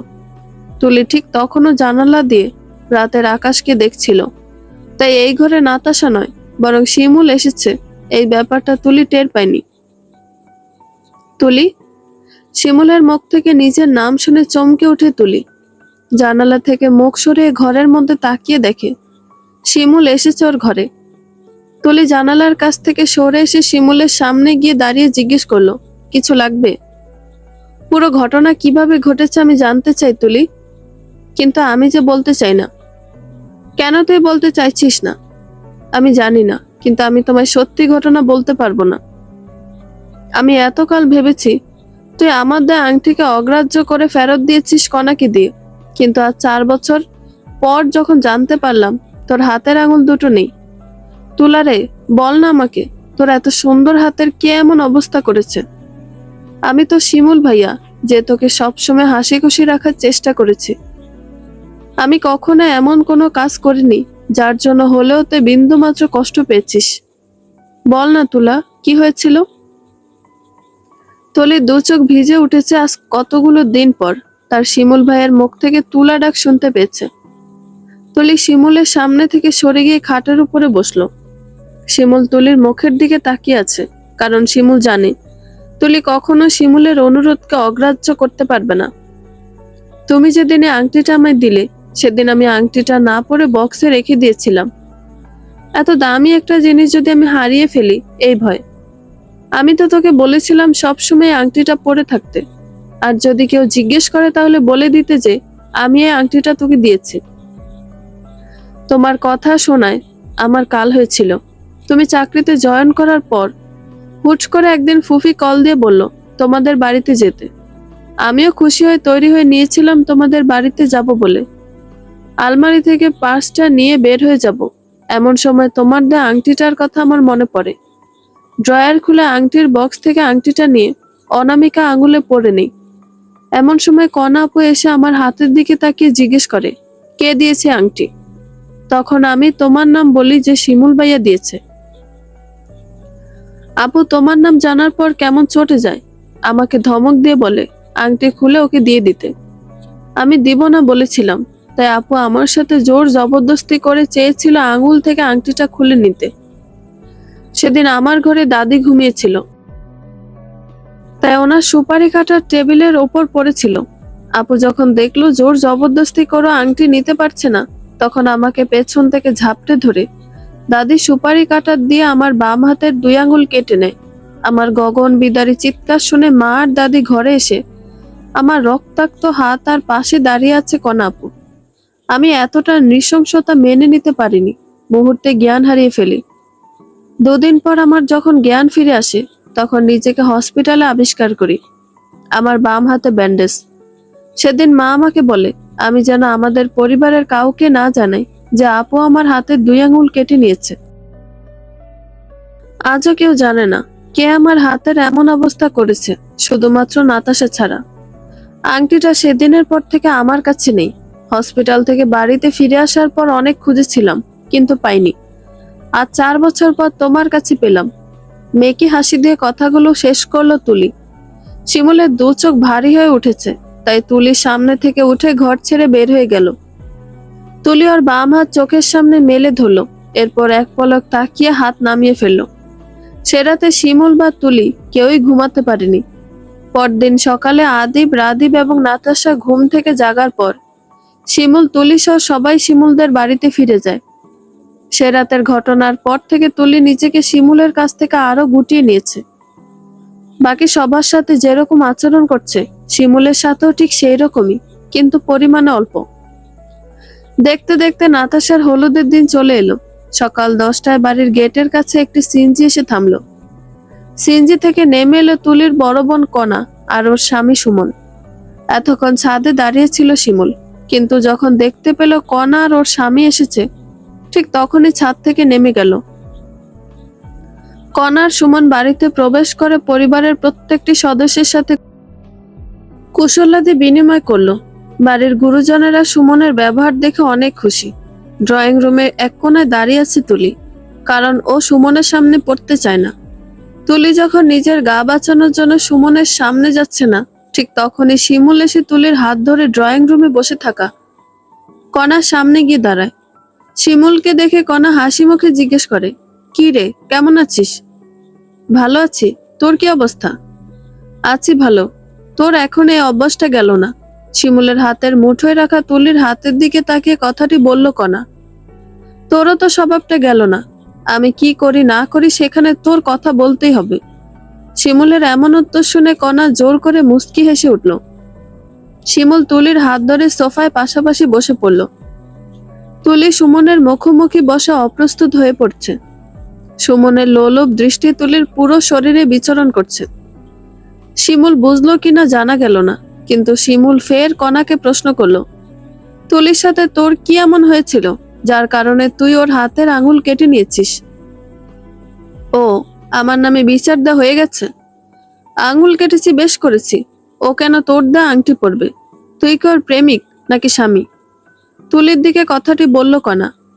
কণার কথা শুনে শিমুলের কপালে শিরা ফুলে উঠেছে।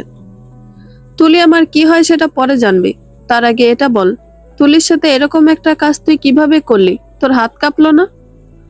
না, হাত কাঁপেনি, কারণ তুলির জন্য আমার মাকে তোর নানির কাছে অপমানিত হতে হয়েছে। মামিকে নানির জন্য অপমানিত হতে হয়েছে মানে? নানি? নানি? শিমুলের ডাক শুনে হালিমা বেগম ঘর থেকে বের হয়ে ড্রয়িং রুমে এসে জিজ্ঞেস করলেন, কি রে, ডাকস কেন শিমুল? কণা কি বলছে? তুলির জন্য নাকি তুমি বড় মামিকে অপমান করেছ, আর এই জন্যই নাকি কণা তুলির এত বড় একটা ক্ষতি করেছে। তুলি কি করেছে? শিমুলের জোর গলায় কথা শুনতে পেয়ে রান্নাঘর থেকে বের হয়ে এলো শিউলি, নীলুফা এবং তুলির ছোট চাচি। আমি বড় বৌমারে অপমান করবো কেন? আমি তো খালি ওরে বুঝাইছি যে তুলিরে যেন তোর থেকে দূরে রাখে। এই কথা হইন না এই কালনাগিনী ওর বইন্ডার আঙুল কাইটটা হালাই দিছে। হালিমা বেগমের কথা শুনে কণা ফুঁসে উঠেছে। শিউলি এসে ওনার মায়ের পাশে দাঁড়িয়ে বললেন, মা, তুমি কেন বলেছ তুলি শিমুলের কাছ থেকে দূরে থাকবে? কারণ তোর পোলায় তুলিরে ভালোবাসে। ওর মতো মাইয়ার আমার নাতি ভালোবাসবো কেন? বাপ নাই, ভাই নাই, শাদির পর আমার নাতি শ্বশুর বাড়ির আদর পাইব? এখন তো এই মাইয়া বিয়ের রাতে জামাইরে খাইয়া বইয়া রইছে। দেখছস আমি বারণ করছি দেখা, নয়তো আমার নাতিটারে খাইয়া ফেলাইতে এই পোড়া কপালি। মা, কি বলছো তুমি এসব? ভাইয়া আমাদের কি না করে দিয়েছে? তোমার ছোট ছেলেকে চাকরির টাকা দিয়েছে। আমার শিমুলের চাকরির জন্য যত টাকা লেগেছে সবই তো বড় ভাইয়া দিয়েছে। আর তুমি কিনা বলছো আমার শিমুল শ্বশুর বাড়ির আদর পাবে না? তুলি না তোমার বড় ছেলের মেয়ে, ওকে নিয়ে কিভাবে তোমরা এতটা অন্যায় করতে পারো? আমার শিমুল যদি তুলিকে ভালোবাসে, এর চেয়ে খুশির সংবাদ আর কি বা হতে পারে? আমি তো খুশি খুশি তুলিকে আমার শিমুলের বউ হিসেবে মেনে নিব। শিউলের কথা শুনে উপস্থিত সকলেই লজ্জায় মুখ নিচু করে ফেলেছে। মামি, আপনার বড় মেয়ে আপনার ছোট মেয়ের আঙুল কেটে দিয়েছে, আর আপনি কিনা সবার কাছ থেকে গোপন করেছেন, কিন্তু কেন? নীলুফা বেগম চোখের পানি মুছে শিমুলকে বললেন, তখন কণার বিয়ে ঠিক হয়েছে। এমন সময় যদি ওর শ্বশুর বাড়ির লোকেরাও নিষ্ঠুরতার খবর জানতো, তবে ওর বিয়ে ভেঙে যেত। তাই বুকে পাথর চেপে সবার কাছ থেকে এই ঘটনা গোপন রেখেছি। তুমি ছাড়া সবাই জানতো যে তুলির আঙুল অ্যাক্সিডেন্টে কাটা গিয়েছে। ইশফাক তো এসব কিছু জেনে তুলিকে বিয়ে করতে রাজি হয়েছে। কেন ইশফাক তোমায় কিছু বলেনি? হয়তো নিজের হবু স্ত্রীর কমতি নিয়ে কারো সামনে আলোচনা করতে চায়নি। শিমুল কথাটি বলে কণার পাশে গিয়ে দাঁড়ালো। এরপর সকলকে উদ্দেশ্য করে বলল, বাবা আর মা, তোমরা চাইতেন আমি বিয়ে করি? আজ বলছি আমি তুলিকে বিয়ে করতে চাই, তোমাদের অনুমতি নিয়ে। আমাকে বিয়ে করবি তো তুলি? শিমুলের কাছ থেকে হুট করে বিয়ের প্রস্তাব পেয়ে তুলি কিছু বলার সাহস হারিয়ে ফেলেছে। শিমুলের কাছ থেকে এমন সংবাদ শুনে শিমুলের বাবা মা খুশি হয়ে গেলেন। কণার হালিমা বেগমের মুখে আকাশের কালো মেঘ দেখা দিয়েছে। আমি শিমুল ভাইয়াকে বিয়ে করতে পারবো না, আমি ওনার যোগ্য না। কি আছে আমার? লেখাপড়া খুব বেশি নেই, হাতের আঙুল নেই, তাছাড়া সবচেয়ে বড় কথা হলো আমি বিধবা। আমি শিমুল ভাইয়াকে বিয়ে করতে পারবো না। কথাটি বলে এক দৌড়ে উপরের ঘরে চলে যায় তুলি। শিমুল সহ উপস্থিত সবাই অবাক হয়ে তুলি যাওয়ার পথে তাকিয়ে আছে। এখন কি হবে শিমুল? তুলি তো রাজি হবে না। চিন্তিত ভঙ্গিতে কথাটি বললেন শিউলি। আমি জানি কি করে তুলিকে রাজি করাতে হবে। তোমরা কাজীকে কল করো, আজই তুলির সাথে আমার বিয়ে হবে। কথাটি বলে শিমুল সিঁড়ি বেয়ে তুলির পিছু পিছু চলে গেল। তুলি নাতাশার ঘরে এসে ব্যাগ গুছিয়ে নিচ্ছে। এমন সময় শিমুল এই ঘরে এসে দরজার খিল এঁটে দিল। তুলি ব্যাগ গোছানো বাদ দিয়ে শিমুলের সামনে গিয়ে দাঁড়িয়ে প্রশ্ন করলো, তোমাকে আমি কি বলেছি? তুমি শুনতে পাওনি শিমুল ভাইয়া? আমি তোমাকে বিয়ে করব না। কেন? আমার মধ্যে খারাপ কি আছে? তোমার মধ্যে খারাপ কিছুই নেই, কিন্তু আমি তোমাকে যতবার দেখি ঠিক ততবার মনে পড়ে যায় শুধুমাত্র তোমার কারণে ইশফাক মারা গেছে। যদি তুমি একটিবার আমার কল ধরতে তাহলে ইশফাক হয়তো বেঁচে থাকতো, আর আমি সমাজের কাছ থেকে এতটা লাঞ্ছনা আমার কারণে ইশফাক কেন মারা যাবে? হ্যাঁ, আমি মানছি সেদিন আমি তোর কল রিসিভ করতে পারিনি, কিন্তু আমি যদি তোর কল রিসিভ করতাম তবু আমি ইশফাককে রক্ত দিতে পারতাম না, কারণ আমি যশোর ছিলাম আর তোরা চট্টগ্রামে। এত দূর থেকে রওনা হলে আমি সঠিক সময়ে পৌঁছতে পারতাম না।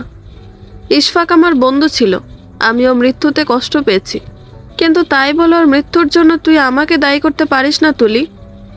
আমি কিছু জানতে চাই না, শুধু এটা জানি আমি তোমাকে বিয়ে করতে পারবো না। তুই যদি আমাকে না করিস তবে আমি আমার লাইসেন্স করা পিস্তলে 2টো গুলি নিজের মাথায় চালিয়ে সুইসাইড করব তুলি। শিমুলের মুখ থেকে সুইসাইডের কথা শুনে তুলি শিমুলের দিকে তাকিয়ে দেখল। শিমুল ওর পকেট থেকে পিস্তল বের করে নিজের কপালে একপাশে ঠেকিয়ে তুলিকে কথাগুলো বলে, তুমি উল্টাপাল্টা কিছু করবে না। আমি করব, কারণ তোরা কেউই আমার মনের অবস্থা বুঝতে চেষ্টা করিস না। এখন তুই বল, তুই কি করবি? আমি তোর কাছে কিছুই চাই না, তুই শুধু নামে মাত্র আমার স্ত্রী হয়ে থাকিস তুলি। তুই যদি আজ আমায় ফিরিয়ে দিস তবে আমি সত্যি সত্যি সুইসাইড করব। তুলি জানে শিমুল যেহেতু বলেছে তার মানে ও এই কাজটা করবে। ওর একটা না হয়তো শিমুলের মৃত্যুর কারণ হতে পারে। তুলি নিরুপায় হয়ে শিমুলকে বিয়ে করতে রাজি হয়ে গেল।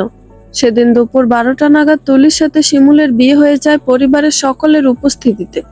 সন্ধ্যায় নাতাশার হলুদের অনুষ্ঠান নিয়ে সবাই যখন ব্যস্ত, ঠিক তখনই নাতাশা এসে জানায় তুলি ওর ঘরে নেই।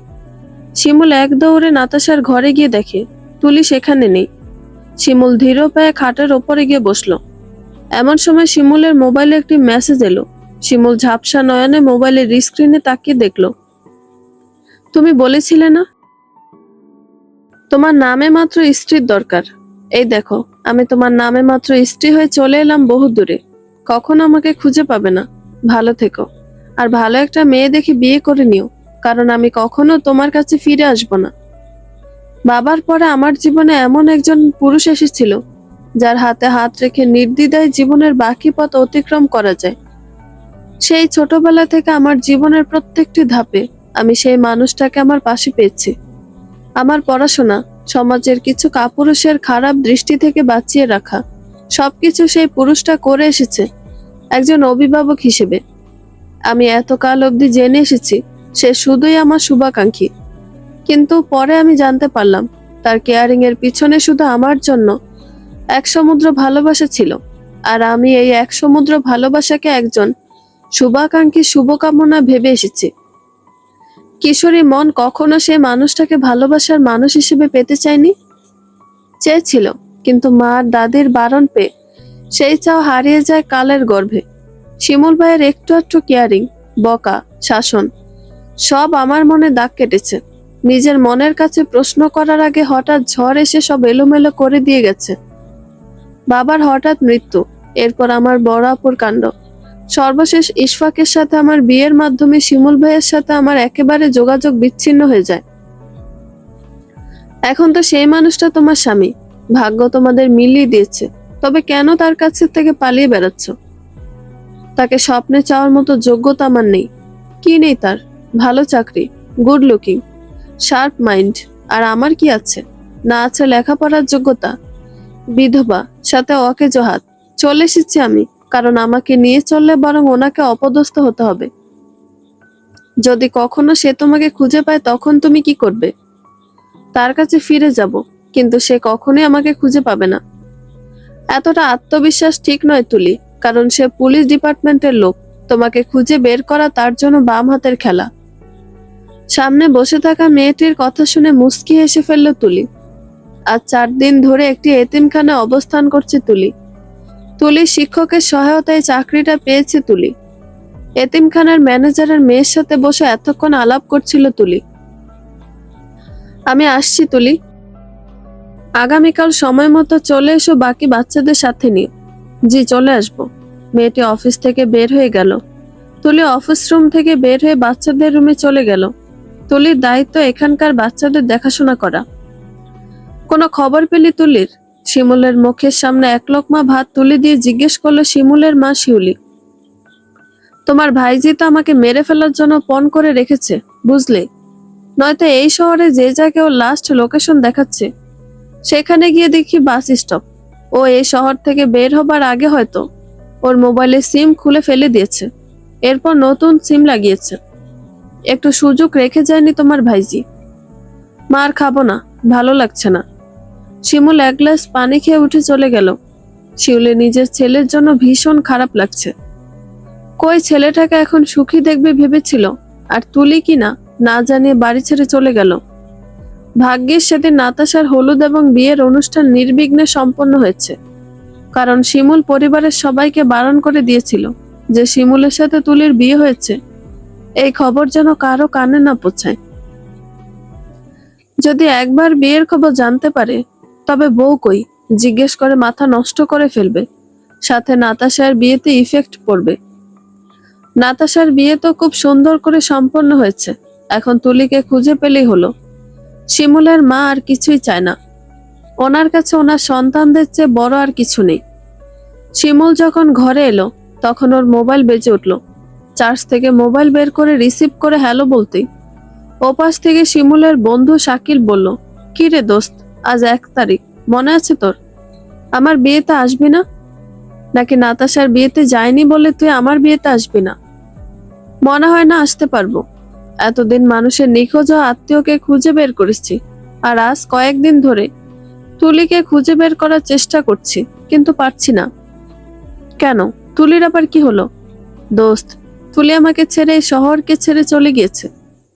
আরে বেটা, এ আর নতুন কি? তুলি সবসময় তোকে ছেড়ে চলে যায়। আছে কোথাও বেড়াতে গিয়েছে, চলে আসবে। শাকিল, পুরো কথা শুনে এরপর কথা বলিস। ফাজিল। আরে তুলির সাথে আমার বিয়ে হয়েছে, ও আমার স্ত্রী। শিমুলের স্ত্রী তুলি। এই কথা শুনে শাকিল অবাক হয়ে জানতে চাইল কিভাবে এই ঘটনা সম্ভব হয়েছে। শিমুল একে একে সব ঘটনা খুলে বলল। সবটা শুনে শাকিল বলল, ও চায় না তোরা ওকে খুঁজে পাস, তাই এইভাবে সিম বদলে ফেলেছে। যে নিজ থেকে হারাতে চায় তাকে কি করে খুঁজে পাবি? আচ্ছা, তুলির ছবি দিতে পারবি আমায়? অবশ্যই। তুই খুঁজে বের করতে পারবি? আরে বেটা, আমরা বিভিন্ন এলাকার থানায় তুলির ছবি দিয়ে রাখলে অবশ্যই কেউ না কেউ ওর খোঁজ আমাদের জানাবে। আচ্ছা, তোর হোয়াটসঅ্যাপে আমি ছবি দিয়ে দিব। প্লিজ দোস্ত, একটু চেষ্টা করিস। চেষ্টা করব মানে? আমার বন্ধু জীবনের প্রশ্ন। ভালো থাকিস দোস্ত, আর চেষ্টা করিস আমার বিয়েতে আসার। আমি, রনি, সজীব, সাব্বির সবাই আমরা তোর অপেক্ষায় আছি। কবে থেকে আমরা সবাই প্ল্যান করে রেখেছি কবে তোর সাথে দেখা করব। চেষ্টা করব। তুই একটু চেষ্টা করে দেখ তুলের কোনো খবর জানতে পারিস কিনা। ওকে, ভালো থাকিস, আল্লাহ হাফেজ। শিমুল কল কেটে দিল। এরপর ড্রেসিং টেবিলের ড্রয়ার খুলে একটি ছবি বের করলো। ছাই রঙের 3 পিস পরনে ঘোমটা দেয়া তুলি, আর মেরুন শার্ট, কালো জিন্স পরনে শিমুল। সেদিন এক মুহূর্তের জন্য হলেও হোক স্বামী স্ত্রী হিসেবে তুলি আর শিমুল পাশাপাশি বসে আছে। এই মুহূর্তটা হচ্ছে শিমুল আর তুলির বিয়ের পরের। ছবিতে সেদিন তুলির মুখ দেখে বোঝার উপায় নেই যে ও বাড়ি থেকে পালিয়ে যাবার প্ল্যান করেছে। তোকে ভালোবাসার পর থেকে আমি যতদিন ধরে কষ্ট পাচ্ছি, এইসব কিছু আমি সুদে আসলে ফেরত নেব তোর থেকে। খালি তোকে একবার পেয়ে নেই, এরপর তোকে আমার বুকের মাঝে চেপে রাখবো তুলা। এই বুকের মায়ায় পড়ে তুই আর কোনো দিন কোথাও যেতে চাইবি না আমাকে ছেড়ে। ছবিতে থাকা তুলির দিকে তাকিয়ে কথাগুলো বলছে শিমুল। এমন সময় মোবাইল বেজে উঠল শিমুলের। শাকিল কল করেছে। হ্যালো দোস্ত, মনে কর তুই তোর বউকে পেয়ে গেছিস। সিলেটের বাসে উঠে রওনা হ, তোর বউ এই সিলেট শহরে আছে। শিমুল নিজের কানকে বিশ্বাস করতে পারছে না।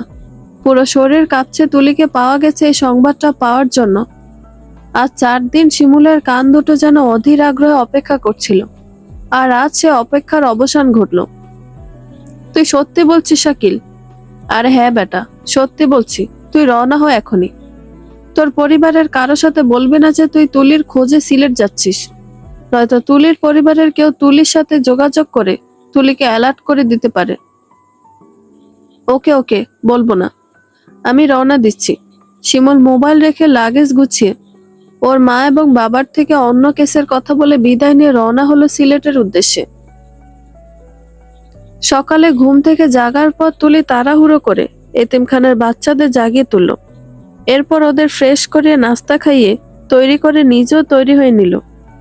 তারপর একটি মিনি বাস এতিমখানার গেটের কাছে এলে তুলি এবং ইয়াসমিন খালা মিলে বাচ্চাদের নিয়ে রওনা হয় এতিমখানার ম্যানেজার কামরুল হাসানের বাড়িতে। চলন্ত বাসে বসে জানালা দিয়ে সিলেট শহরের অকৃত্রিম সৌন্দর্য দেখে মুগ্ধ তুলি। চট্টগ্রাম শহরের সবুজাভ প্রাকৃতিক সৌন্দর্য যেন সিলেট শহরের সৌন্দর্যের মাঝে বিদ্যমান। তুলিকে একবার ইয়াসমিন খালা বলেছিল বিছানাকান্দি নামক একটি জায়গা আছে, যদি একবার সেখানকার প্রাকৃতিক সৌন্দর্য তুলি দেখে তবে মুগ্ধ হয়ে আর সেখান থেকে আসতেই চাইবে না। অবশেষে বাস এসে থামলো একটি বাংলো বাড়ির সামনে। এতিমখানা ট্রাস্ট থেকে নাকি এই বাড়িতে থাকতে দেওয়া হয়েছে কামরুল হাসানকে। উনি পরিবার নিয়ে থাকেন এই বাড়িতে। এক ছেলে পড়াশোনা করছে ঢাকা ইউনিভার্সিটিতে, আর মেয়ে অনার্স দ্বিতীয় বর্ষে পড়ছে। সেই মেয়ের বিয়ে ঠিক হয়েছে এখানকার স্থানীয় থানার পুলিশ এসআইয়ের সাথে। সেই বিয়ে উপলক্ষে আজ তুলি, ইয়াসমিন খালা সহ এতিমখানার বাচ্চাদের নিয়ে আজ এই বাড়িতে এসেছে। তুলি আর ইয়াসমিন খালার সাহায্যে একে একে 15 জন বাচ্চা বাস থেকে নেমে বাড়ির গেট দিয়ে ঢুকে পড়ল। বাচ্চাদের দেখতে পেয়ে কামরুল হাসান হাসি মুখে এগিয়ে এলো গেটের কাছে। এরপর সব বাচ্চাদের বাড়ির ভিতরে যেতে বলে তুলির সামনে এসে দাঁড়ালেন কামরুল হাসান। তুলি আর ইয়াসমিন খালা কামরুল হাসানকে সালাম দিলে কামরুল হাসান সালামের উত্তর দিয়ে বললেন, কোনো সমস্যা হয়নি তো? আর তুলি, কেমন অনুভূতি হচ্ছে বাচ্চাদের সাথে কাজ করতে পেরে? অনেক দামি অনুভূতি অনুভব করছি স্যার, চাইলেও আপনাকে এক্সপ্লেন করতে পারবো না। বাচ্চারা অনেক ভালো এবং প্রাণবন্ত। ওদের সাথে দেখা হবার পর থেকে জগতের এক নতুন পৃথিবী আবিষ্কার করতে পেরেছি। ওদের জন্য যেন আল্লাহ তাআলা আলাদা এক পৃথিবী সৃষ্টি করেছেন। আমি বুঝতে পারছি তোমার ম্যাডামের অনুরোধে তোমাকে এরকম একটা জবে আমি হায়ার করেছি তুলি। বাচ্চাদের হ্যান্ডেল করতে গেলে একজন ধৈর্যশীল নারীর প্রয়োজন ছিল, এবং তোমার ম্যাডামের কারণে হোক আমি বাচ্চাদের জন্য একজন যোগ্য মানুষ খুঁজে পেয়েছি। ওরা তোমাকে কয়েকদিনে ভালোবেসে ফেলেছে এবং তুমি ওদের ভালোবেসে আগলে রাখছো।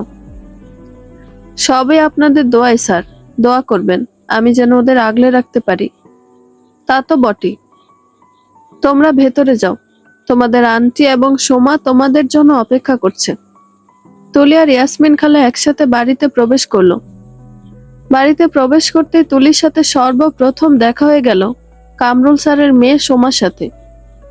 সোমা তুলিকে দেখে হাসি মুখে এগিয়ে এসে জড়িয়ে ধরে বলল, এত দেরিতে এলে কেন? কোথায় দেরি করে এলাম, মাত্র তো সকাল 9টা বাজে।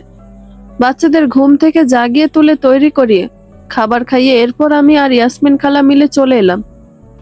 যাই হোক, চলে এসেছো ভালো হয়েছে। এখন চলো, আমার সাথে একজন আছে যার সঙ্গে আমি তোমাকে পরিচয় করিয়ে দিতে চাই। আমি গ্যারান্টি দিয়ে বলতে পারি তার সঙ্গে তোমার দেখা হলে মোটেও খারাপ লাগবে না। কিন্তু কে সে? আছে একজন, চলো তুমি আমার সাথে। আর ইয়াসমিন খালা, তুমি ড্রয়িং রুমে বসো, আমরা আসছি কিছুক্ষণের মাঝে। সোমা তুলির হাত ধরে বাড়ির বাইরে বের হয়ে এলো। এরপর বাড়ির ডান দিকে গার্ডেন এরিয়া হেঁটে যাচ্ছে। সোমা অনেক নাম না জানা ফুলের গাছ লাগিয়ে রাখা এরিয়া এসে তুলির হাত ছেড়ে দিল। তুলি এত ফুলের গাছ একসাথে দেখে মুগ্ধ হয়ে গেল। সোমা ছাড়াও যে কেউ একজন এই জায়গায় উপস্থিত এটা টের পায়নি তুলি। এই সুযোগে সোমা এই জায়গা থেকে প্রস্থান নিল। তুলি যখন ফুল দেখতে ব্যস্ত, ঠিক তখনই কেউ এসে তুলির কানে কানে ফিসফিসিয়ে বলে, নতুন বিয়ে করা স্বামীকে ফেলে কিভাবে চলে এসেছিস তুলা? তুলি চট করে ঘাড় ঘুরিয়ে দেখলো শিমুল ওর খুব কাছে দাঁড়িয়ে আছে। তার মানে কি সত্যি সত্যি শিমুল ওর সামনে দাঁড়িয়ে আছে? তুলি মনকে বোঝানোর জন্য কাঁপা কাঁপা হাতে শিমুলের গাল স্পর্শ করলো। তুলির হাত শিমুলের গাল স্পর্শ করতেই তুলি বুঝতে পারলো সত্যি সত্যি শিমুল ওর সামনে দাঁড়িয়ে আছে। কি চমকে গেলি তো আমাকে দেখে? কি ভেবেছিলি তুই আমাকে ফেলে চলে আসবি আর আমি তোকে খুঁজে পাবো না? তুমি জানলে কি করে আমি সিলেট শহরে আছি? আমি শিমুলকে জানিয়েছি ভাবিজান। তুলি তাকিয়ে দেখলো শাকিল দাঁড়িয়ে আছে। শাকিল ভাই তো শিমুল ভাইয়ের বন্ধু। আপনি এই শহরে থাকেন শাকিল ভাই? হ্যাঁ। আর কামরুল হাসান মানে তোর স্যার আমার হবু শ্বশুর। মানে সোমা আপুর সাথে আপনার বিয়ে ঠিক হয়েছে? শাকিল হাসি মুখে মাথা নাড়িয়ে সায় জানালো। তুলি মুখে হাত দিয়ে দাঁড়িয়ে রইল মিনিট পাঁচের মতো। শিমুল তুলির মনের অবস্থা বুঝতে পেরে তুলির সামনে গিয়ে মুখোমুখি দাঁড়ালো। এরপর তুলির মুখ দুহাতের আঁচলে নিয়ে বলল, তুই তো সব রকমের রাস্তা বন্ধ করে এসেছিস যেন আমি তোকে কোনোভাবে খুঁজে না পাই। ভাগ্যিস গতকাল রাতে শাকিলের সাথে তোর ব্যাপারে আলাপ করেছিলাম। তোর ছবি শাকিলের হোয়াটসঅ্যাপে দেওয়ার কিছুক্ষণ পর শাকিল আমাকে জানায় সিলেটে আসতে। আমি চলে এলাম এখানে। বাস স্ট্যান্ডে নামার পর শাকিল আমাকে নিয়ে আসে এই বাড়িতে। সোমার সাথে পরিচয় করিয়ে দেয়। সোমা আমাকে জানায় তুই 3 দিন আগে এখানকার এক এতিমখানায় বাচ্চাদের দেখাশোনা করার দায়িত্ব নিয়েছিস। গতকাল শাকিল কথার ছলে সোমাকে তোর ছবি দেখিয়েছিল, আর সোমা তোর ছবি দেখে চিনতে পারে। শাকিল আমাকে গতকাল যখন বলল সিলেটে চলে আসতে তোকে পাওয়া গেছে, জানিস না আমি যেন পারছিলাম না পাখির মতো উড়ে এই শহরে চলে আসি। আজকে সকালটা আমার কাছে অন্যরকম তুলি, কারণ আজ সকালে তোকে খুঁজে পেয়েছি। আর কোনো দিনও তুই আমাকে ছেড়ে কোথাও যেতে পারবি না। কিন্তু আমি যে চাই না তোমার কাছে ফিরে যেতে। তুলির মুখ থেকে এমন কথা শুনে শিমুল ইশারায় শাকিলকে বলল এই জায়গা থেকে চলে যেতে। শাকিল শিমুলের ইশারা পেয়ে স্থান ত্যাগ করে। শিমুল তুলির হাত ধরে বলে, কিছু কথা বলবো, শুনবি? তোর জীবনের কিছু আনসলভ ম্যাথ আজ আমি সলভ করে দিব। তুই শুধু আমার কথাগুলো মনোযোগ দিয়ে শোন। তুলি মাথা নাড়িয়ে সায় জানিয়ে মাথা নিচু করে বসে পড়ল পাশে রাখা বেতের চেয়ারে। শিমুল দীর্ঘশ্বাস ফেলে দাঁড়িয়ে তুলির উদ্দেশ্যে বলতে শুরু করলো, কোন এক ষোড়শী কন্যাকে সাদা শাড়ি পরনে দেখে তার প্রেমে মজেছিলাম। সে গান গাইবে বলে সেদিন সাদা শাড়ি, চোখে কাজল আর খোপা বাঁধা চুলে বেলি ফুলের মালা জড়িয়েছিল। সেদিন অনাকাঙ্ক্ষিত ভাবে আমার ছোট বোন নাতাশাকে বলেছিলাম তোর সাথে স্কুলে যাব। বোন আর আমাকে বারণ করেনি সেদিন। স্কুলে যাবার পথিমধ্যে আমার বোন একজনকে স্কুলে নিয়ে যেতে হবে বলে জানায়। আমি বুঝতে পারি নাতাশা কার কথা বলছে। রাস্তায় দাঁড়িয়ে অপেক্ষা করি সেই মেয়েটির জন্য। আমার অপেক্ষার অবসান ঘটিয়ে সে আমার সামনে আসে, তার চোখ ধাঁধানো সৌন্দর্য নিয়ে। সেদিন তাকে দেখে জীবনে প্রথমবারের মতো উপলব্ধি করলাম জীবনে খুব ভালোভাবে বেঁচে থাকার সাথে কাউকে খুব কঠিনভাবে ভালোবাসতে না পারলে এই জীবনের কোনো লক্ষ্য থাকতে পারে না। দামি ড্রেস, আলিশান বাড়িতে থাকা, ভালো স্যালারির বেতনে চাকরি করা যদি কারো জীবনের লক্ষ্য হয়, তবে আমি বলবো এর সাথে আরো একটি লক্ষ্য থাকা প্রয়োজন। আর তা হলো ভালো মনের একটা মানুষকে ভালোবেসে আগলে রাখা। সেদিন সে একটা গান গায়, সবাই মন্ত্রমুগ্ধের ন্যায় ওর গান শুনেছিল। আমিও শুনেছিলাম, কিন্তু সবার আড়ালে, লুকিয়ে।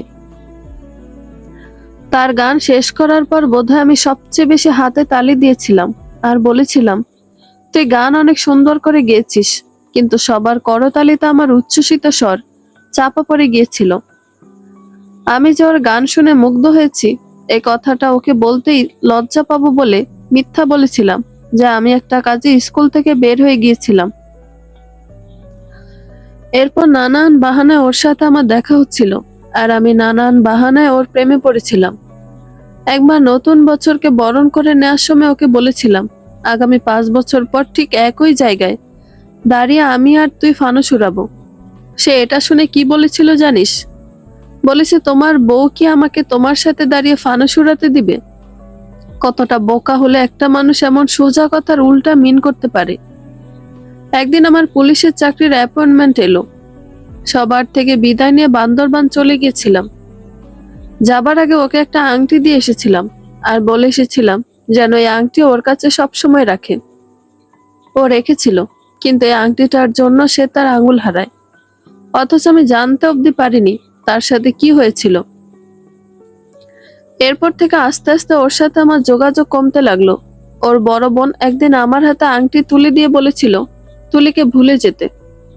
আমি মনে করেছি তুলি আমাকে আংটি ফেরত দিয়েছে। বড় মামা মারা গেল। এরপর আমার বন্ধুর সাথে ওর বিয়ে হলো। আমি কিছু বলতে পারিনি কাউকে। আমি বলতে পারিনি আমি ওকে ভালোবাসি। আমি শুধুই ওকে ভুল বুঝেছি যে ও ইচ্ছা করে আমার সাথে যোগাযোগ রাখেনি। ভাগ্যের পরিহাসে ওর বিয়ের দিন রাতে কার অ্যাক্সিডেন্ট ওর স্বামী মারা যায়। ওর স্বামীকে কেন রক্ত দিলাম না, কেন এটা নিয়ে ও আমার সাথে প্রায়ই মনোমালিন্য করেছে। আমার ভুল ভাঙলো। অতঃপর তাকে বিয়ে করলাম ভয় দেখিয়ে, এই বলে যে আমি সুইসাইড করব। বিয়ে হবার পর তাকে 8 ঘন্টার জন্য চোখের আড়াল করেছিলাম, ব্যাস অমনি তিনি আমাকে ফাঁকি দিয়ে চলে গেলেন। আর আজ 4 দিন পর তাকে খুঁজে পেয়েছি আমি। তুই বুঝতে পারছিস তুলা আমি কার কথা বলছি? শিমুল কথাটি বলে তুলির মুখের দিকে তাকিয়ে আছে। তুলি মাথা নিচু করে হিসকি তুলে কাঁদছে। তুলি ভাবতেও পারছে না যে এই মানুষটা তাকে কত সময় ধরে ভালোবেসে আসছে। এই মানুষটাকে সে কতই না গালমন্দ করেছে, অথচ সেই মানুষটা হাসিমুখে সব সহ্য করেছে। শিমুল তুলির পাশে গিয়ে বসে পড়ল। হাত বাড়িয়ে তুলির চোখের পানি মুছে দিয়ে শিমুল বলল, আমি কিন্তু স্বামী হিসেবে খারাপ মানুষ হব না। চাইলে তুই আমার হাত ধরে জীবনের বাকি পথ চলতে পারিস, কিন্তু আমার তো যোগ্যতা নেই তোমার স্ত্রী হবার। যোগ্যতা দিয়ে সংসার বা ভালোবাসা হয় না। তোর মনের সাথে আমার মনের মিল হলেই চলবে। যোগ্যতা দিয়ে বরং কম্পেয়ার করা যায়। তোকে আমি ভালোবাসি, তুই আমার স্ত্রী, এটাই আমি জানি। তোর যোগ্যতা আমার কাছে আকাশচুম্বী। কে কি বললো সেটা আমার কানে নেবার সময় নেই তুলা। চল না জীবনের বাকি সময়টুকু দুজন দুজনের জন্য উপভোগ করি। একটিবার আমার হাত ধরে দেখ, অভিযোগ করার সুযোগ দিব না তোকে। শিমুলের কথাগুলো শুনে তুলির মনে হলো শিমুল সত্যি বলছে। আর আজ যদি এই মানুষটাকে সে ফিরিয়ে দেয়, তবে তুলির জীবন থেকে আজ আবারও মূল্যবান কিছু হারিয়ে যাবে, চাইলেও আর ফিরে পাওয়া যাবে না। তুলি শিমুলের বাড়িয়ে দেওয়া হাতে হাত রেখে বলল, এই হাত কখনো ছেড়ে দিবে না তো? না, কখনো ছাড়বো না। তুই শুধু শক্ত করে আমার হাত ধরে রাখিস, বাকিটা আমি সামলে নিব। শিমুল তুলির হাত মুঠোয় নিয়ে বলল। তুলি শিমুলের মুখের দিকে তাকিয়ে রইল অনিমেষ দৃষ্টিতে। শিমুল তুলির চাহনি বুঝতে পেরে তুলির কানে কানে ফিসফিস করে বলল, তোর স্বামী আমি, চাইলে বলতে পারিস। দরজা আটকে দিনরাত তোর চোখের সামনে বসে থাকবো। বাট এইখানে বিয়ে বাড়িতে এসে আমার দিকে এভাবে তাকিয়ে থাকলে লোকে ভাববে তুই তোর স্বামীকে সন্দেহ করে চোখে চোখে রাখছিস। তুলি শিমুলের মুখ থেকে এহেন কথা শুনে লজ্জা পেয়ে চোখ নামিয়ে ফেলল। শিমুল তুলার লজ্জিত মুখ দেখে হা করে হেসে উঠল। সময় এসে শিমুলকে কামরুল হাসানের সাথে পরিচয় করিয়ে দেয়। কামরুল হাসান মেয়ের কাছ থেকে তুলি সিলেট আসার ঘটনা সঙ্গে পেয়ে বুঝিয়ে বলে। সবটা শুনে অবাক হন কামরুল হাসান এবং ইয়াসমিন। কামরুল হাসান শিমুল এবং তুলিকে সোমার বিয়ের উপলক্ষে ওনাদের বাড়িতে থাকার আমন্ত্রণ জানায়। শাকিল সোমা নবদম্পতির বিয়ের আনুষ্ঠানিকতা শেষ করে শিমুল আর তুলি 2 দিন পর চট্টগ্রামের পথে রওনা হবার দিন ভোরে শিমুলের মোবাইলে কল করে শিমুলের মা। শিমুল রিসিভ করতেই শিমুলের মা বলে ওঠে, হ্যালো শিমুল, কেমন আছিস? বাবা, ভালো আছি মা। একটা গুড নিউজ আছে, শুনবে? বল। তুলির খোঁজ পেয়েছি। সত্যি? কোথায় পেয়েছিস? আমার বন্ধু শাকিল আছে না, ওর মাধ্যমে পেয়েছি। একটু পর রওনা দিব আমি আর তুলি। বাকি সবাইকে সুসংবাদ জানিয়ে দিও। আচ্ছা, দিব। শোন শিমুল, একটা কথা বলবো বাবা, তুই আবার তুলিকে বলিস না, ও এলেই শুনতে পারবে। শিমুল ভ্রু কুঁচকে ফেলল ওর মায়ের কথা শুনে। ঘুমন্ত তুলির পাশ থেকে উঠে জানালার কাছে গিয়ে দাঁড়িয়ে শিমুল মোবাইলে ওর মাকে বলল, বলো, খারাপ কিছু হয়েছে? কণা ওর স্বামীকে গতকাল রাতে খুন করেছে। ওর স্বামী নাকি গতকাল রাতে কোন এক মেয়েকে নিয়ে ওদের ফ্ল্যাটে গিয়েছিল, কণা উপস্থিত থাকা সত্ত্বেও। কণা এসব সহ্য করতে না পেরে রান্নাঘরে ছিল, ওটা দিয়ে ওর স্বামীকে কুপিয়ে মেরে ফেলেছে। পরে আশেপাশের লোকজন পুলিশকে খবর দিলে পুলিশ এসে সুমনের লাশ আর কণাকে গ্রেফতার করে নিয়ে যায়। মা, পাপ বাপকেও ছাড়ে না। কণার স্বামী মানুষ নামে জানোয়ার ছিল, নিজের স্ত্রীর বোনের দিকে খারাপ দৃষ্টি দিয়েছিল। আর কণার কথা কি বলবো, বোনের কথা বিশ্বাস না করে স্বামীর কথা বিশ্বাস করেছিল। বড় মামিকে সামলাও, আমরা আসছি। শিমুল কল কেটে দিয়ে জানালার দিকে তাকিয়ে আনমনে বলে উঠল, একদিন আমরা সবাই আমাদের কৃতকর্মের শাস্তি পাব। তাই জন্ম হোক যথা তথা, কর্ম হোক ভালো। বন্ধুরা, গল্পটি ভালো লেগে থাকলে একটা লাইক করে দিবেন এবং গল্প সম্পর্কে কোনো মতামত জানানোর থাকলে কমেন্ট করতে পারেন। নতুন নতুন আরো গল্প শোনার জন্য চ্যানেলটি সাবস্ক্রাইব করে পাশেই থাকবেন। ধন্যবাদ সবাইকে, ভালো থাকবেন।